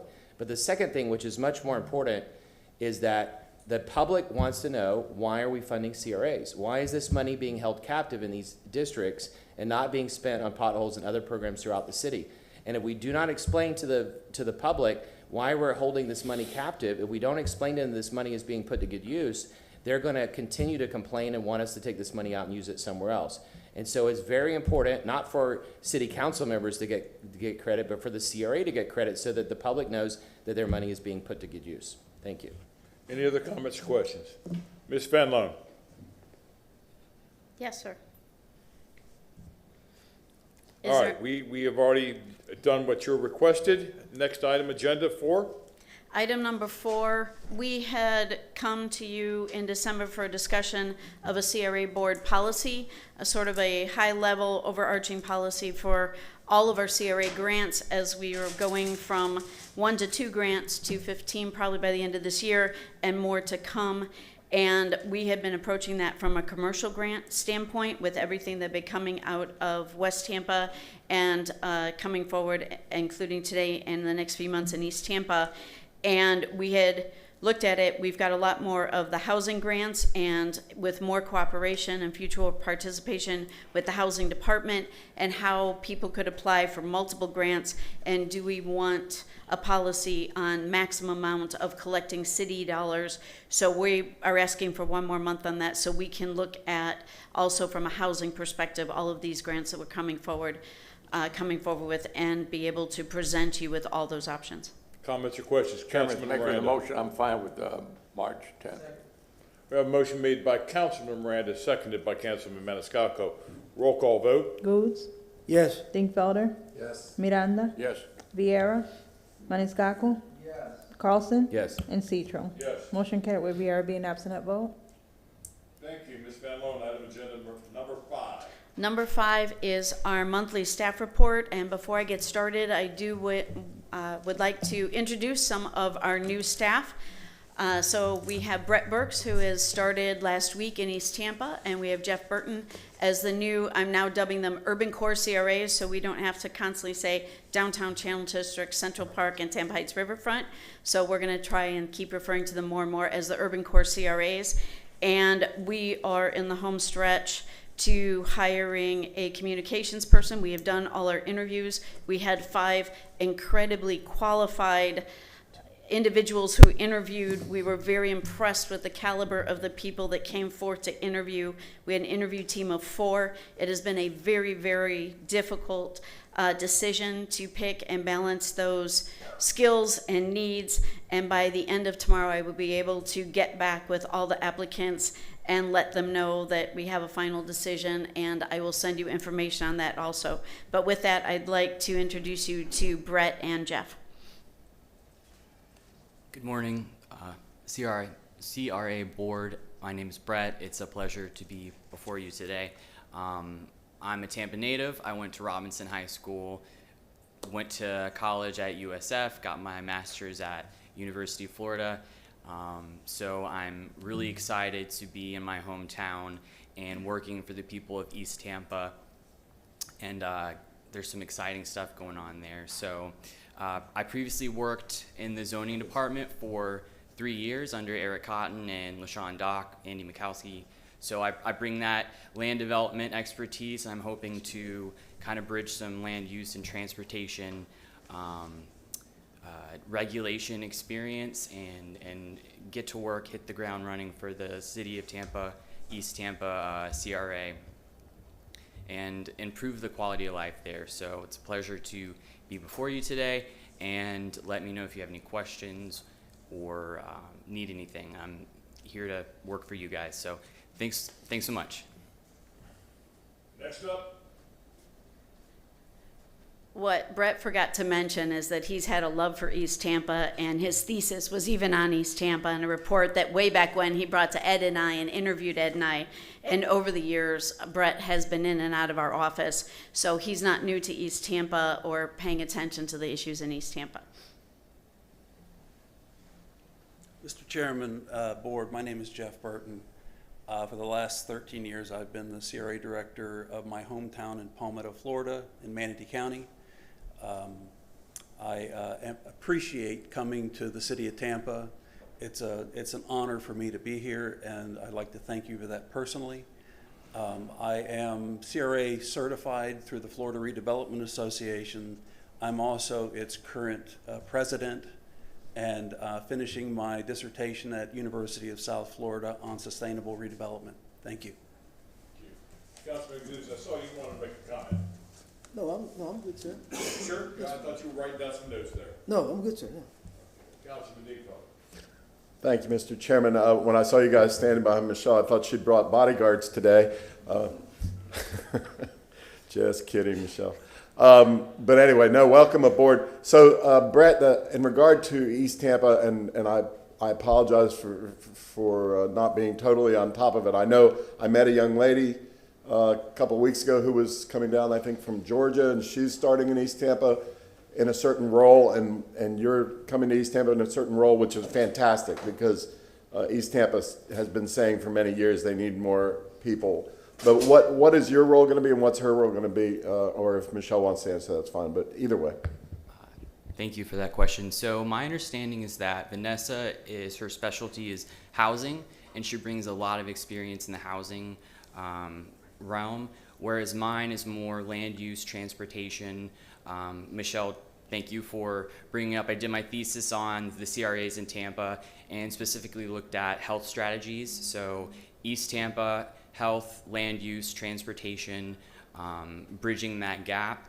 And I really want to be a resource because I'm very familiar with the land development regulations. I worked in zoning for 3 years, so it's not exactly the easiest process to go through the zoning code, but I have that knowledge and that background.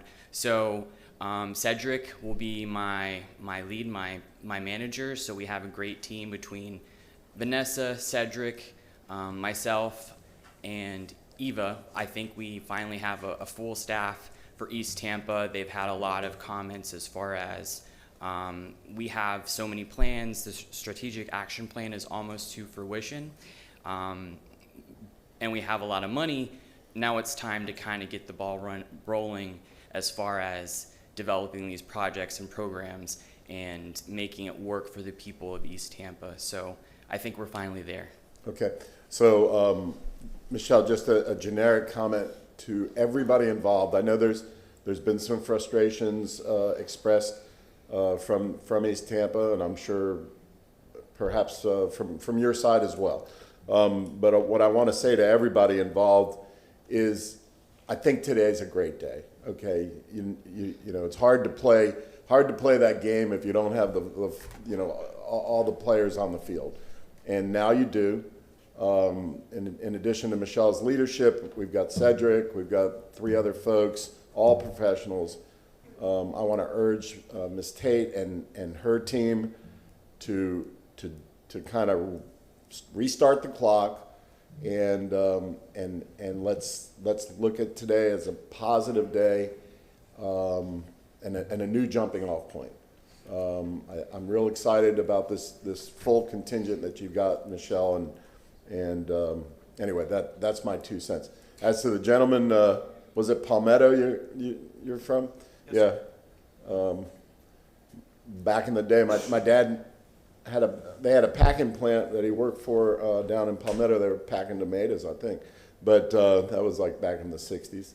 I don't know if there's any tomatoes left down there, but lots of new homes.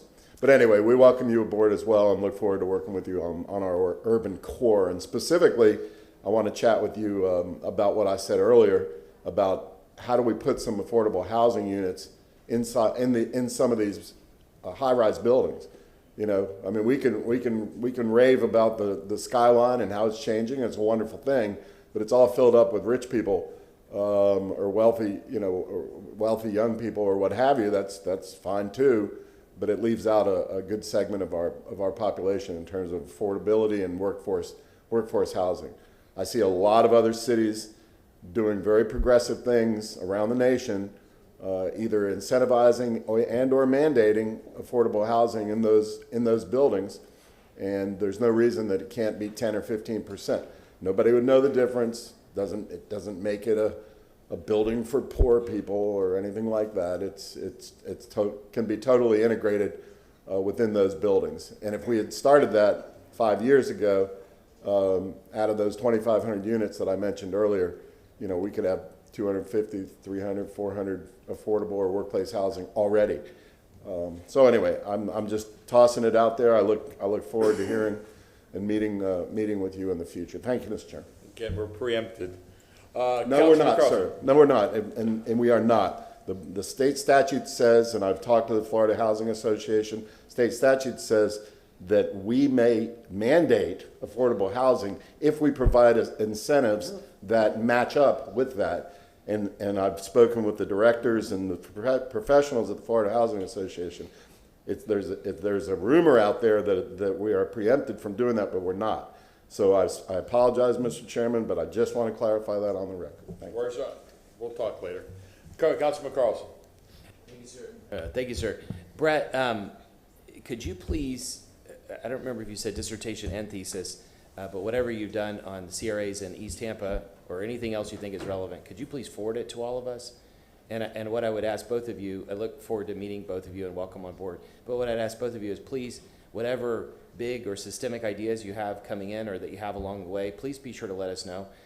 It's no fault, I think, of us or staff, but we tend to get caught up in tactics and funding individual projects when we need to be focused on strategy and systemic change. And so, funding an individual sidewalk is fine, but how does that tie into a larger community, right? So the more that you all can let us know about your experience and expertise, Michelle brings a lot of experience from East Tampa as well, but it's always good to have new ideas. And as you talk to the community, if you get ideas for systemic change, please let us know. Thank you.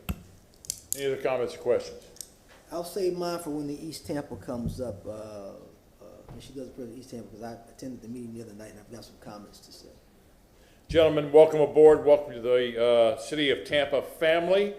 And I'm sure we can expect great things from both of you. Thank you. I know I do. So as we go into our monthly report, I wanted to address two introductory remarks. One, to answer Board Member Dingfelder's question regarding the work that Mr. Burks will be doing. While Vanessa is focused on the housing, I was just in a training earlier this week. We have 2 facade grant applications coming into East Tampa. He will be handling the facade. He will be handling the contract for the tree trimming.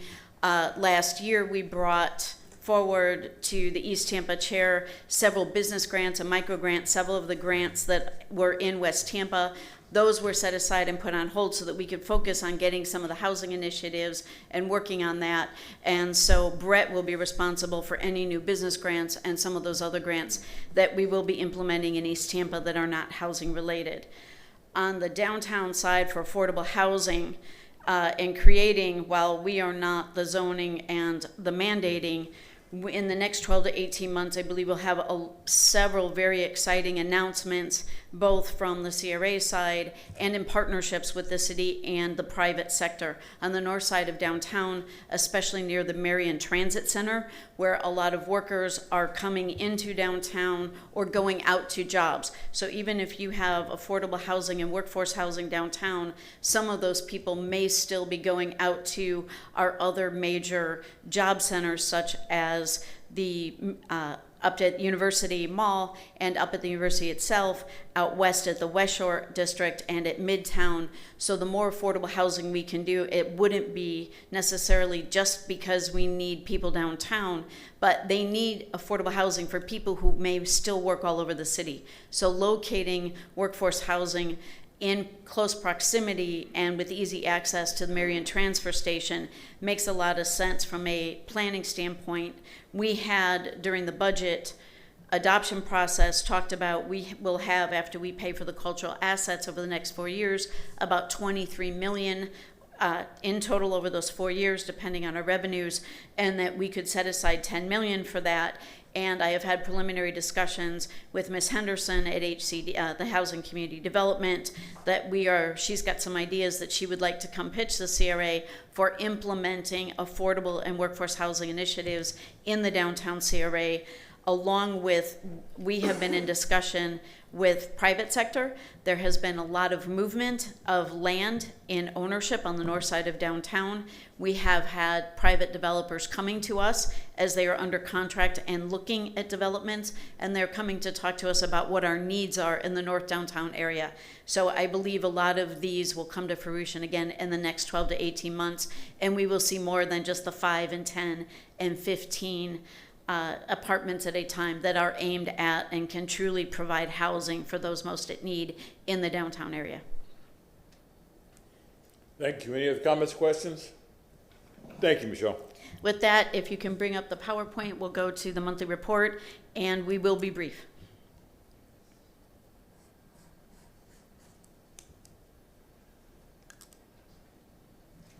Do you have the PowerPoint up? It's not showing on my screen. Yes, it's there. Right okay, now. Good. I'm not seeing it on my screen. There we go. So as we talked about for downtown, it was referenced the 10-year challenge. So yes, those are the two pictures on the right, and you very much can see the change in our skyline and the number of high rises and how that landscape is changing. On the lower left side, it is the Water Street area, and you can see all the landscaping, the activation, and many of these buildings, as mentioned earlier, are starting to have tenants. We have the Greenwise that is open. We have the apartments that are being rented. So we're very excited about now the opening of all of that construction. Harbor Island also has a new hotel that is going to be built there. It's 14 stories with 150 rooms, and they are going through the city approval process this spring. For downtown, if anyone hasn't noticed, there's the big StoryCorps truck that's parked out in Franklin, just north of Kennedy. They have been out there recording stories, and so we're very excited to have them here in Tampa. We do want to give a huge shout out to Kim Paleo. She is on our CAC, and she's a finalist for the Christine Burdick Downtown Person of the Year by the Downtown Partnership, as well as her project for the North Franklin Street Holiday Lights Project. It was through the efforts of Ms. Paleo and her investments of both time and money and resources to put all those lights and bring some activation and holiday cheer to that North Franklin area, and we're very proud of her for this. We also have other projects in our downtown that are up for the Downtown Partnership's Urban Excellence Award. We have our Lights on Tampa installation that has been on Channel Side Drive over at the Convention Center Gateway, the Heart Smart AV pilot program, our Downtown Partnership Parklet program through our Mobility Department, again, the Greenwise at Heron Street, and also the Henry. With that, are there any questions about downtown? I see none. Ms. Fanlon?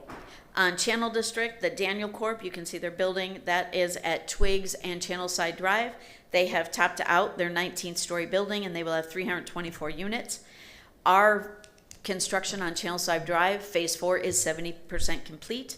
Twiggs Street, which is right in front of that Daniel Corp. building, Phase 1A is 50% complete, and that is most of the in-ground work.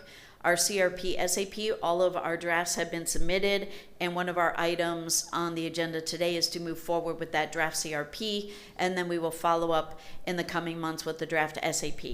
Again, because of the Downtown Partnership Awards, we're very pleased that our Madison Street Park has also been recognized and we're a finalist, as well as the Grand Central at Kennedy, all of their courtyard renovations. With that, are there any questions on Channel District? Comments or questions? I see none. With Tampa Heights Riverfront, just at that southwest corner of the roundabout. They are now doing block 4. They have been submitting plans for a 15-story office building. They will activate just shy of 20,000 square feet of retail, and it would be right at the corner of Palm and Highland, and you can see that there at the roundabout. And again, for the downtown partnership, Bacon Babes at the Heights Public Market, we're excited. They've also been nominated by the downtown partnership. And are there any questions for Tampa Heights? I have one. There has been questions by the public about the lighting on Palm there. Has that issue been taken care of? Are these recent comments? I know, like with our CAC, we worked on it, and the developer had been working with TICO to get those final lights in. So if they're recent comments, I can check to see if TICO and the developer have finished with the full installation. Councilman Good. Mr. Chairman, I did have a conversation with Ms. Feely on email that those lights are working now. They are working. The gentleman called several times in email, and we finally got that rectified. And she put in quotes, they're working. Ms. Van Loan. And that's so that for Tampa Heights. Any other comments? I see none. Okay. Lastly, for Central Park, there are just north or just east of the GTE building, right at Nebraska, there at Henderson, there are 43 townhomes that are planned, and on the plan on the right, you can see that layout, and that is Nebraska to the right of the layout of the townhomes, and you can see it on the aerial. And then we also were recognized for the Meacham Urban Farm, again by the Downtown Partnership. We are very excited about some other potential option developments that we're looking at, potentially trying to preserve some of the cultural history in the Central Park area. And we, with the advent of Jeff, we've been having some great discussions this week, brainstorming about how do we follow through with the goals of not just the community, but Thomas Murphy, the chair, has been an incredible proponent for trying to come up with a location and a manner in which we can preserve the last of the history, that the physical presence of the history that was the really renaissance of the Central Park area for the African American community. So hopefully we'll be able to make something work in the next couple of months and bring you some exciting announcements. Any comments or questions? I see none. Go ahead, Ms. Van Loan. With that, we will bring up Jesus quickly for West Tampa.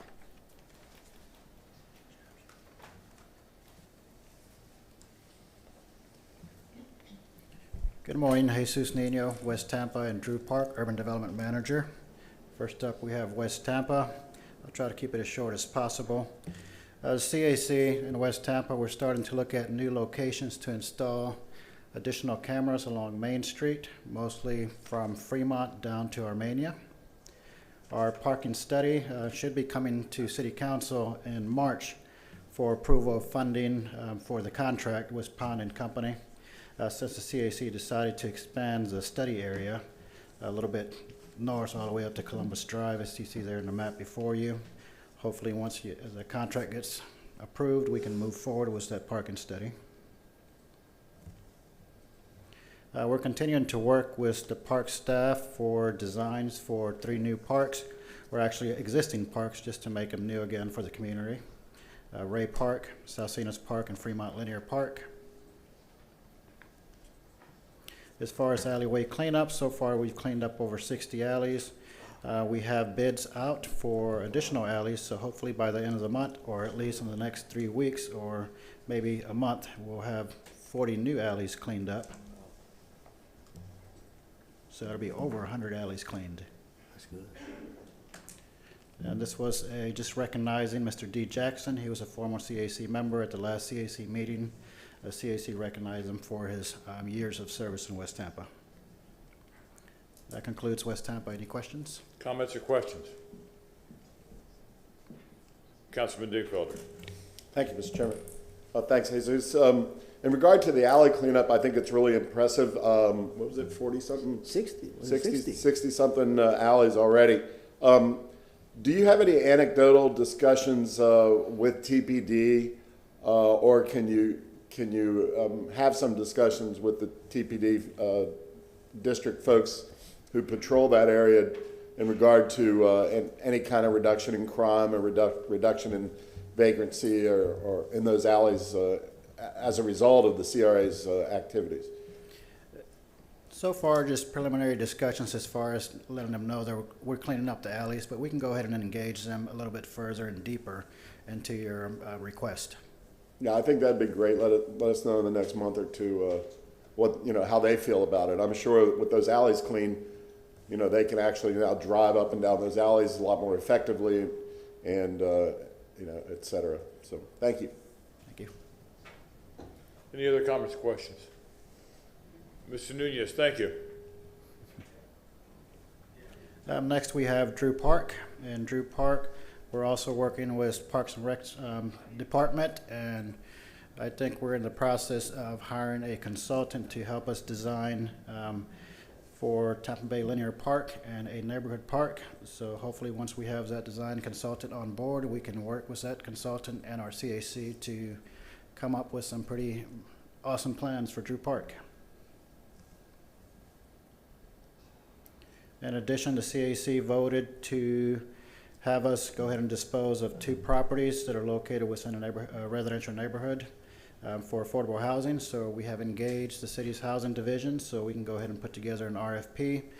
We'll have legal very closely involved as well, and Ms. Michelle Van Loan, so we make sure that we have that RFP and we issue it out correctly.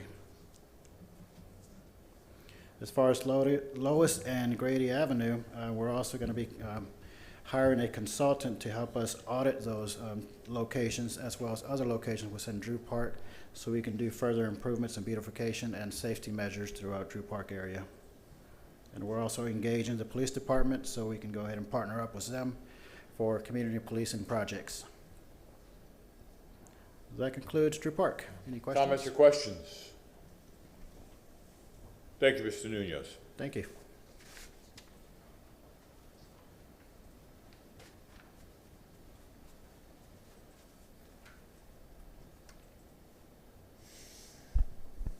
Mr. Chairman, before we get to East Tampa, I want to ask Ms. Van Loan a question. Okay, can we let her go through the presentation? No, I got a specific question I want to ask her before we even get to East Tampa. Okay. Ms. Van Loan. Yes, sir. Before we get with Cedric and East Tampa, Councilman Goose has a question. For me or for Cedric? For you. Okay, sir. As I look at all the presentations, and I see all the wonderful ideas that other people have, I'm just wondering, I know we've had COVID. Have we had a general meeting with all the CRC chair people to collaborate? I mean, collaboration is good, and I'm just wondering, have we been meeting? Did we stop it? Because I know when I first came here, we wasn't doing that, and then McDonough said we was. I told him, I said, no, you're not doing it, and finally we started it. Are we continuing it? Have we stopped because of COVID? I just want to find out, because when I look at these slides, I just a light comes off for me. They did meet in 2021. I do not believe they've had a meeting in at least, say, 4 or 5 months, but I will make sure that usually Courtney organizes those on behalf of our office and brings all of them. We've had several chairs change, and we're going through CAC training at the end of this month for all the new members, and some of the other CACs may have new chairs. So once we get into March, we will make sure that we have a quarterly meeting. We did them quarterly with the chairs in March. Thank you. Cedric, you're up. Good morning. As we give the monthly update on the strategic action plan, I just would like to highlight a few dates. We did have a presentation to the CAC by Pete Seckler with GAI Consultants on February 1st. There was another meeting this past Tuesday on February 8th, and we have another one that will be scheduled for February 17th at Cyrus Green Recreation Center at 6 p.m. So definitely want to lift that up and make sure that the public is aware. And in lieu of time, I'll skip a couple of slides. Currently, we have 40 plus residents that have been contacted or approved for tree trimming. I believe it was probably around the same number a couple of weeks ago when we presented one of the vendors did pass away, so we've had communications with his family, and they've committed to continuing to do that work, so that number will increase next month. One item that I would like to highlight on this slide from our environmental detective update is there was an illegal gambling operation at the intersection of 29th and Lake that was shut down. Did include the picture so you could visibly see exactly what TPD encountered, and wanted to mention that Detective Williams and the members of TPD District 3 did an excellent job in bringing that to a closure very quickly. Also, and I think Councilman Goods would be interested, the old Leon package store on 29th and Lake has been purchased by the CDC of Tampa and is set to be demolished at some point this month. Repeat that? The package store on 29th and Lake was purchased and will be demolished hopefully sometime later this month. Oh, thank you. Yes. We've already touched on our new team member, Mr. Burke, and just wanted to mention a few pictures. I know we had several of you that attended the press conference with the introduction of Miss Vanessa Ross to the East Tampa team, and Mr. Braxton. We have a picture. There was a presentation with FDOT that talked about some of the improvements and work that will be going on in the Nebraska corridor, and residents at the CAC or partnership meeting that morning were able to express their concerns and some of their wishes as it relates to aesthetics and beautification. And from that conversation, Mr. Fox, who is in the picture, will be attending aesthetics and beautification meeting. I believe the date is March 8th. Also have one of the businesses on Columbus Drive that has inquired about a facade grant, so they have an application, and we're currently reviewing that as well. And in the bottom right-hand corner, you see our chair in the foreground, Ms. Tate, and I believe it's Councilman Vieira. The mayor held a press conference as it relates to these cemeteries last month, so just wanted to bring attention to those. And the last slide is simply an update of the events that will be taking place, meetings, subcommittee meetings in East Tampa, the rest of this month and into early March. And I'll take any questions you may have. Councilman Goods. Thank you, Cedric. Report. Gentlemen, I sent a memo out maybe a week ago in reference to some of the things that are going on in East Tampa with the CRA. I mentioned a couple of council members in the memorandum that I did write. I stand by the memorandum, and I'm looking to get that meeting with Ms. Van Loon, Ms. McCray, and a few others, hopefully this upcoming week. I think it's on the calendar. I also attended the meeting the other night. In the memorandum, I said that the buck stopped with this board, and it does. Mr. Carlson's absolutely right. We failed East Tampa. We have failed East Tampa. And the reason I say that because we've let things just fester and fester and fester. And since I was on the board as a member, since you've had Ms. Goodley, Ms. Burton, now you have Ms. Tate, Mr. Dingfellow, you should have saw the frustration in the room the other night, sir. I'm glad I did take the initiative to go to that meeting and to step in with staff and the board and the community. Need some mediation. Badly. I do have some recommendations as well. And it's no fault of staff. I take the blame of this board because we have to help staff. They've been outstaffed for a while. I wasn't here through those other years, and I don't think they had the right staff. To move East Tampa, gentlemen, it's so big, you have to have the right staff to move it, the right experts to move it. They need a development person on their staff, someone who knows about development. They need a team. Ms. Van Loon does a heck of a job. She's got a big job with dealing with other members, other CRAs who didn't have managers, trying to work those initiatives. Mr. McCray is new. He's learning the job. Everyone knows Cedric. He's a good guy. He's going to work hard. Everyone knows he's going to work hard. I look at also when folks talk about projects being held up, I think a big part of it too is that the CRA, especially for East Tampa, the CRA doesn't have per se its own attorney, because the attorneys that have been given, they have other assignments within the city too. So you look at their workload versus what East Tampa needs to get through, Mr. Dingfelder, what the other CRAs need to get through, that's a challenge. Mr. Morris, Mr. Mash, he works hard. This guy, I mean, he's a part of every asset of this city working. But I believe now it's time that the CRA have a attorney that still works under the city attorney, however you want to characterize it, but they do specifically CRA work, nobody else work. Because I think that's some of the holdup, especially with East Tampa. Because that was a problem when Ms. Goodley was there, Natasha was always, not Ms. Tate, we're waiting on the attorneys, we're waiting on the attorneys. That's a problem. I think we look at that. Also with East Tampa, this partnership. I talked about that. I sat on that board.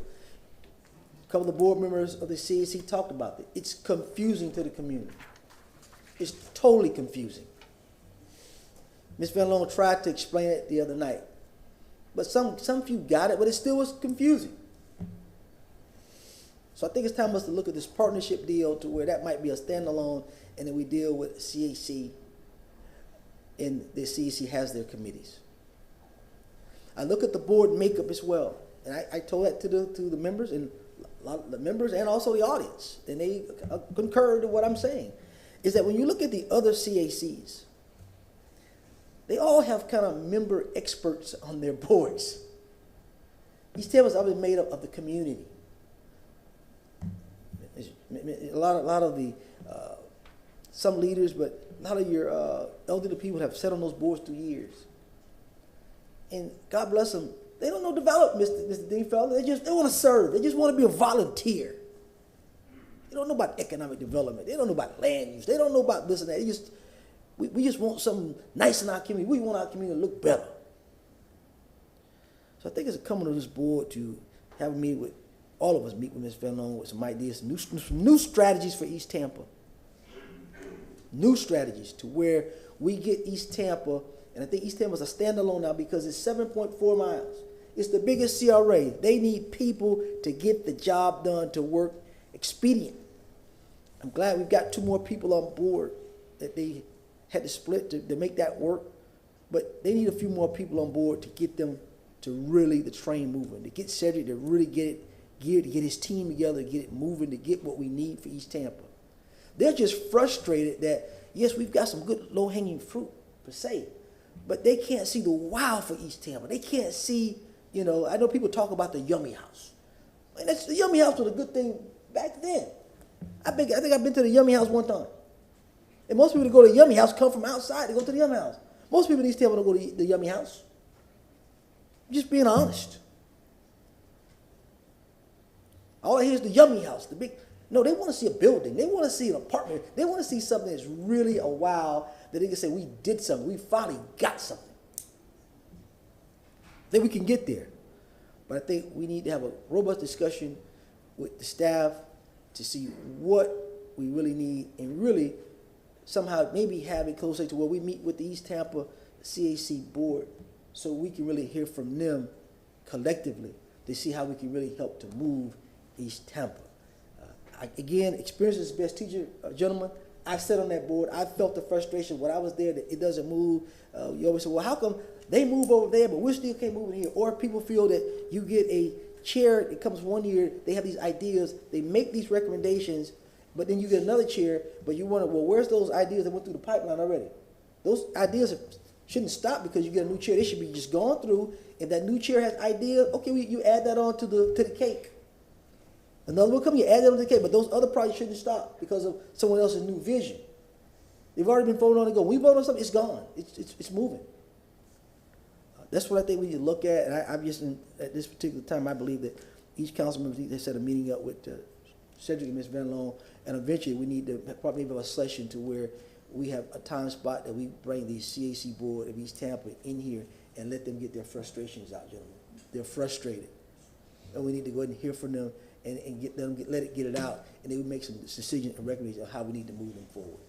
Thank you, Mr. Chairman. Do you have a motion you'd like to make now, Councilman Goods? Well, I think right now, I guess I could. I would like within 30 days that the CRA manager and director meet with the council members, and after meeting, come up with a date where we can have a session to where we can bring the East Tampa board in here, and we collectively meet with them and talk with them, and then we make some recommendations on how we can move forward. Second. Motion made by Councilman Goods, seconded by Councilman Dingfelder. Roll call vote. Citro, Yes. Miranda, I vote yes, just to find out. Dingfelder, Yes. Carlson, Yes. Maniscalco, Yes. Vieira, and Goods. Yes. Motion carried unanimously. Thank you, Mr. Chair. Any other comments or questions? Mr. McCray, I have a comment to make. Yes, sir. Florida League of Cities, I met up with the mayor of Lakeland. Fine gentleman. But he almost came to blows with me because he wants Miss Ross back. Miss Ross, who's that? I had that same look too. I said, wait a second. Miss Ross came from Tampa. We got her back now. We're not going to let her go. So that ended that statement there. Who's Miss Ross, Mr. Citro? I believe you're referring to Miss Nicole Travis. Oh, Yes, yeah, we got her. there you Yeah, go. yeah. I'm sorry. My bad. Again, my bad. So I'm glad that she's on board with us. And of course, Lakeland cannot have her back. Thank you, Mr. McCray, for your report. Thank you.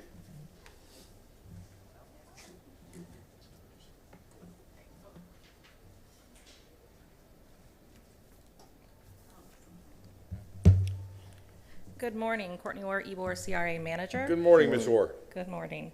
The Ybor CRA office hosted its monthly CAC meeting with our 3 bi-monthly subcommittees.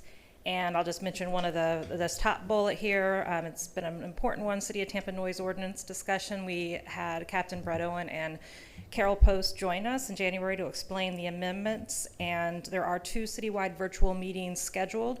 One is on February the 15th. The second is on March 15th. And then on February 23rd, it's an Ybor specific community meeting regarding the noise ordinance and those amendments.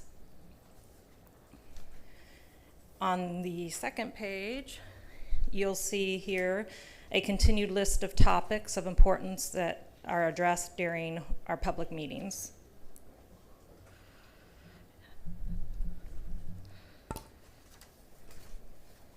Again, here are more items listed that were covered. And one I'll expound on is the first, which is parking and the changes that'll be coming forward here over the next couple of months. We're working with parking currently to soon be communicating to the community the parking adjustments coming to the district. The new striping is actually underway currently, so that's looking really nice. And then there will be signage coming in and pay stations next. So all this should be underway and completed by the March timeframe.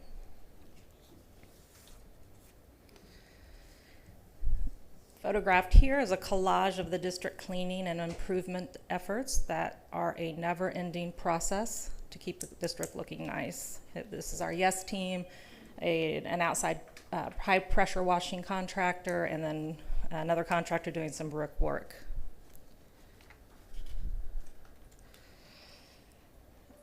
Listed here are the types of information that we consistently push out to the community electronically. We have our e-flash, social media, newsletter, so it's just a sampling of some of the things that we communicate to the community. And photographed here is the progression of the new dog park that the community is very excited about. It's the first project of the Friends of Ybor, a new 501c3. It's located at the corner of 4th Avenue and 18th Street. And the structure you'll see is the cafe. So it's a dog park with an adjacent cafe.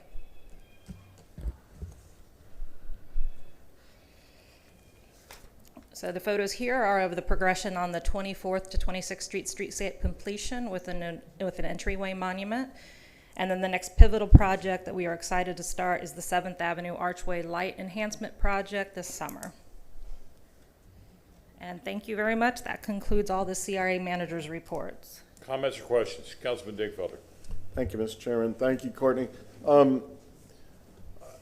I know it's not any any news to you about the noise ordinance and kind of what happened or didn't happen or that sort of thing. A lot of that was centered around the e-board businesses and their concerns and objections about council, about what council did. And I'm not going to get into that because obviously we're not noticed to discuss the noise ordinance. However, I just want to make sure that you and your team and your board members and do a lot of outreach over the next month or so. So when we do come back, and we have a workshop, I think, scheduled for March or April to come back on that, that we have a better understanding of what the needs are in Ybor, both from the business perspective and perhaps any of the residents who might complain about the noise. So anyway, I'm not going to make a motion, but I just hope that you either have been or will be more involved in that. Yes, we certainly have been doing a good outreach effort already. We have a web page that we created on yborcityonline.com where we're housing the videos of first reading, second reading, the transcripts even from those first two readings, and then the meeting dates and how to participate in those meetings. So we're definitely strongly communicating outward to the community to know how to participate not only citywide for the two options, but then also for our specific Ybor community meeting. Okay, so when we do have that workshop, I hope you can attend and perhaps give us your synopsis of what the needs are, and I know it's always a balance, but I feel that in addition to just being a transfer of information, which I appreciate, that you guys need to get a little more hands-on on this issue. That's just my request. Thank you. Any other comments or questions? Ms. Eaton? Councilman Goose. Yes, Mr. Orr, I've several times I requested some information about those benches. And within the last couple weeks, we've got more complaints about the benches. I don't know if they can be covered for a certain time. The vagrants are on the benches in the morning times. And I haven't received any information back in reference to any ideas or what we can do or what we can't do. But I'm frustrated too. The business owners are frustrated about the benches, with the homeless folks. And I know we've got to do something, but I don't know what that is. I'm not down there all the time, but I just need to find an answer to something about what the chamber or what we can do as a CRA to assist the chamber, or what we need to do to find out about these benches. Because apparently they're becoming a nuisance now with the homeless people sleeping on them. And also, they've had a couple of instances where people have become violent when they ask them to move or wake them up. So, and police had to be called. So the next meeting, could you bring back some information regarding that? Yes. Thank you. Any other comments or questions? Thank you, Ms. Orr. All right, thank you.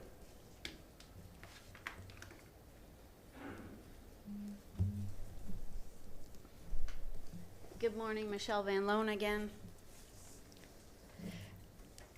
For item number 6,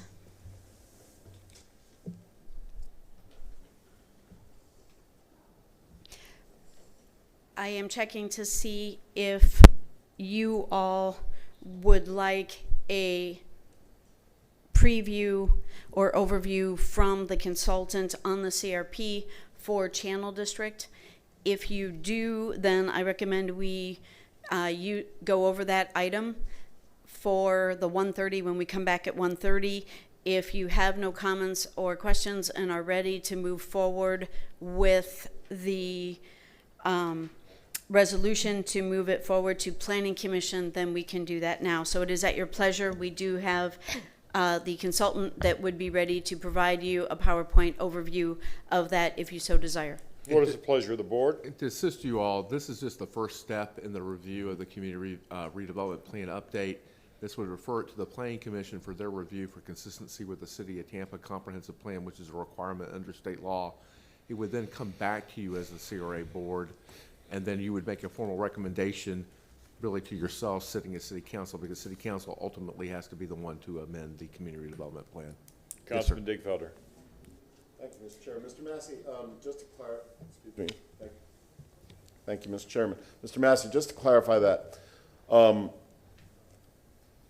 if we have any changes to make at that final adoption step, is it problematic that you know, oh, we want to tweak these paragraphs or something, and then we would have to send it back to the planning commission again? I think tweaks would not be a problem if you're talking about making major changes to the plan itself. Then we might have to go back to that first step. But this has been reviewed by the CAC. It's at your pleasure, and we can delay it a month, or we can come back at 1:30. So, is there any urgency, Michelle, to move forward today, or? There is nothing that is being held up in Channel District due to the lack of an adoption by the updated community redevelopment plan. We're able to move forward with our projects. It's just the anxiousness of the CAC members just to be able to get it going, but it does not interfere at all with the work of the CAC by not having the CRP faster. I'd like to defer this item. I'll move to defer this item 6 for a month, so we all have an opportunity. Is it 6 or 7? 6. So we all have an opportunity to carefully review this before we send it on for other agencies to look at. We have a motion made by Councilman Dingfelder, seconded by Councilman Carlson. Roll call vote. Vieira. Yes. Miranda. Yes. Dingfelder. Yes. Carlson. Yes. Maniscalco. Goods. Yes. And Citro. Yes. Motion carried unanimously. Item number 7 is again the $60,000 in additional services for the East Tampa SAP. It had gone to the CAC in October, November, December, and January. The CAC did vote on it in January. We came to you at the January meeting. Councilman Dingfelder referred me back to answer any questions that the CAC may have. The CAC, we lost quorum. I stayed afterwards for anybody to have any more questions. We requested a special call meeting before the partnership earlier this week. That special call meeting to have that discussion was not held, and the chair would like, the chair of the CAC wants to refer it to their subcommittee to now review that bill. So I've got a vote by the CAC. I know this is a difficult position.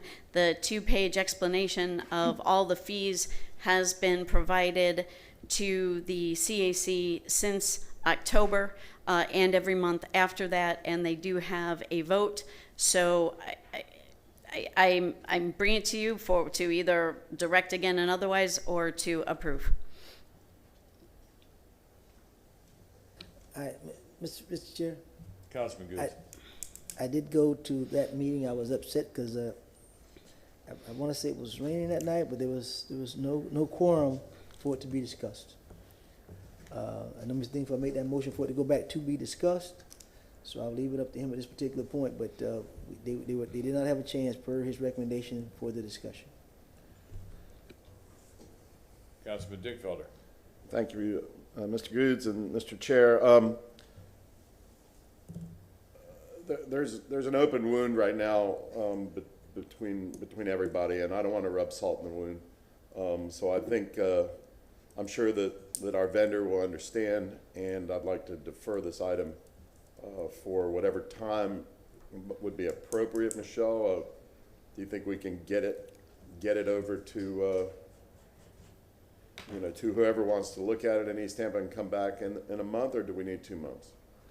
Well, what I would recommend, I want to be very specific about our next steps. So if CRA board is going to have this at the next month, then I would request a motion that this be taken to the March CAC meeting for the CAC to answer any other questions on the details of the scope, because the only issue that should be discussed and addressed is we have additional services, we asked for additional services, did they do those additional services, and then paying for those additional services.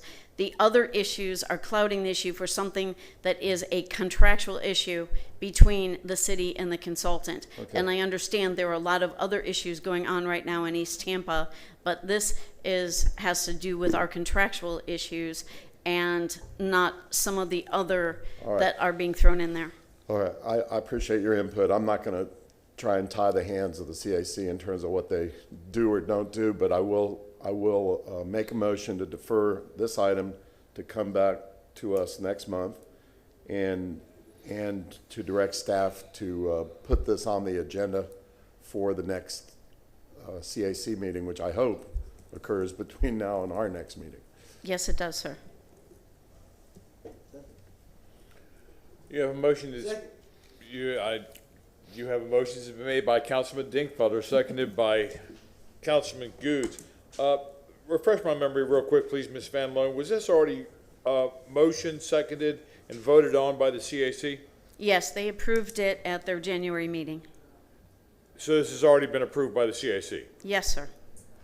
From the outside, the optics of this could look like there's nothing getting done, because things keep getting pushed back and pushed back and pushed back and pushed back. Roll call vote, please. Goods? Yes. Vieira? Maniscalco? Carlson? Yes. Dingfelder? Yes. Miranda? And Cedro. Yes. Motion carried unanimously.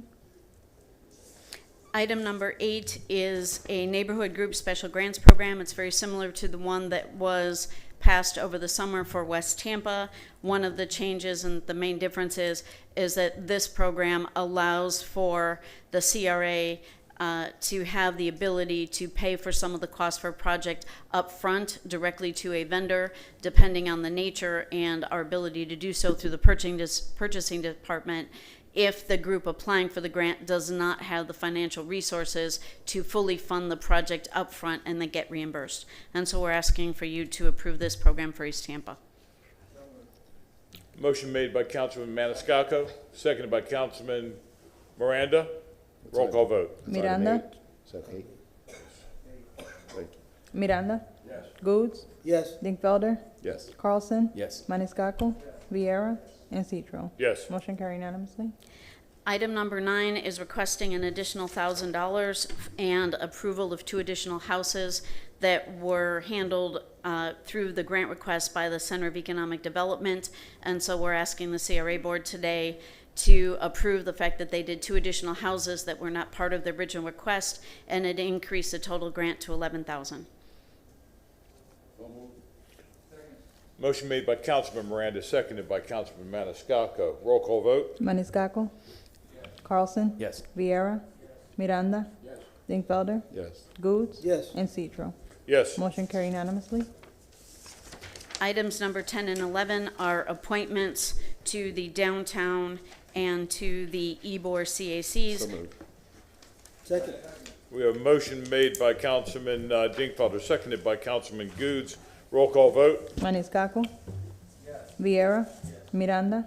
Dingfelder? Yes. Carlson? Yes. Goods? Yes. And Cedro. Thank you very much. Ms. Van Loan? Yes, sir. Are you? Cedro? Yes. Motion carried unanimously. Are you finished with all of your agenda items? Yes, sir. Thank you very much for that today. Councilman Miranda, any information or reports or new business? Councilman Goods? No, sir. Councilman Dinkfelder? No. Councilman Carlson? No, sir. Councilman Maniscalco? Yes, sir. I just want to wish Thomas Hester, architect with the City of Tampa, a very, very happy birthday. I don't know if he's watching, but a very happy birthday to him. Anything else? Councilman Vieira? Thank you very much. Need a motion to receive and file made by Councilman Maniscalco, seconded by Councilman Miranda. All in favor? We are adjourned. Enjoy your lunch, gentlemen. Thank you.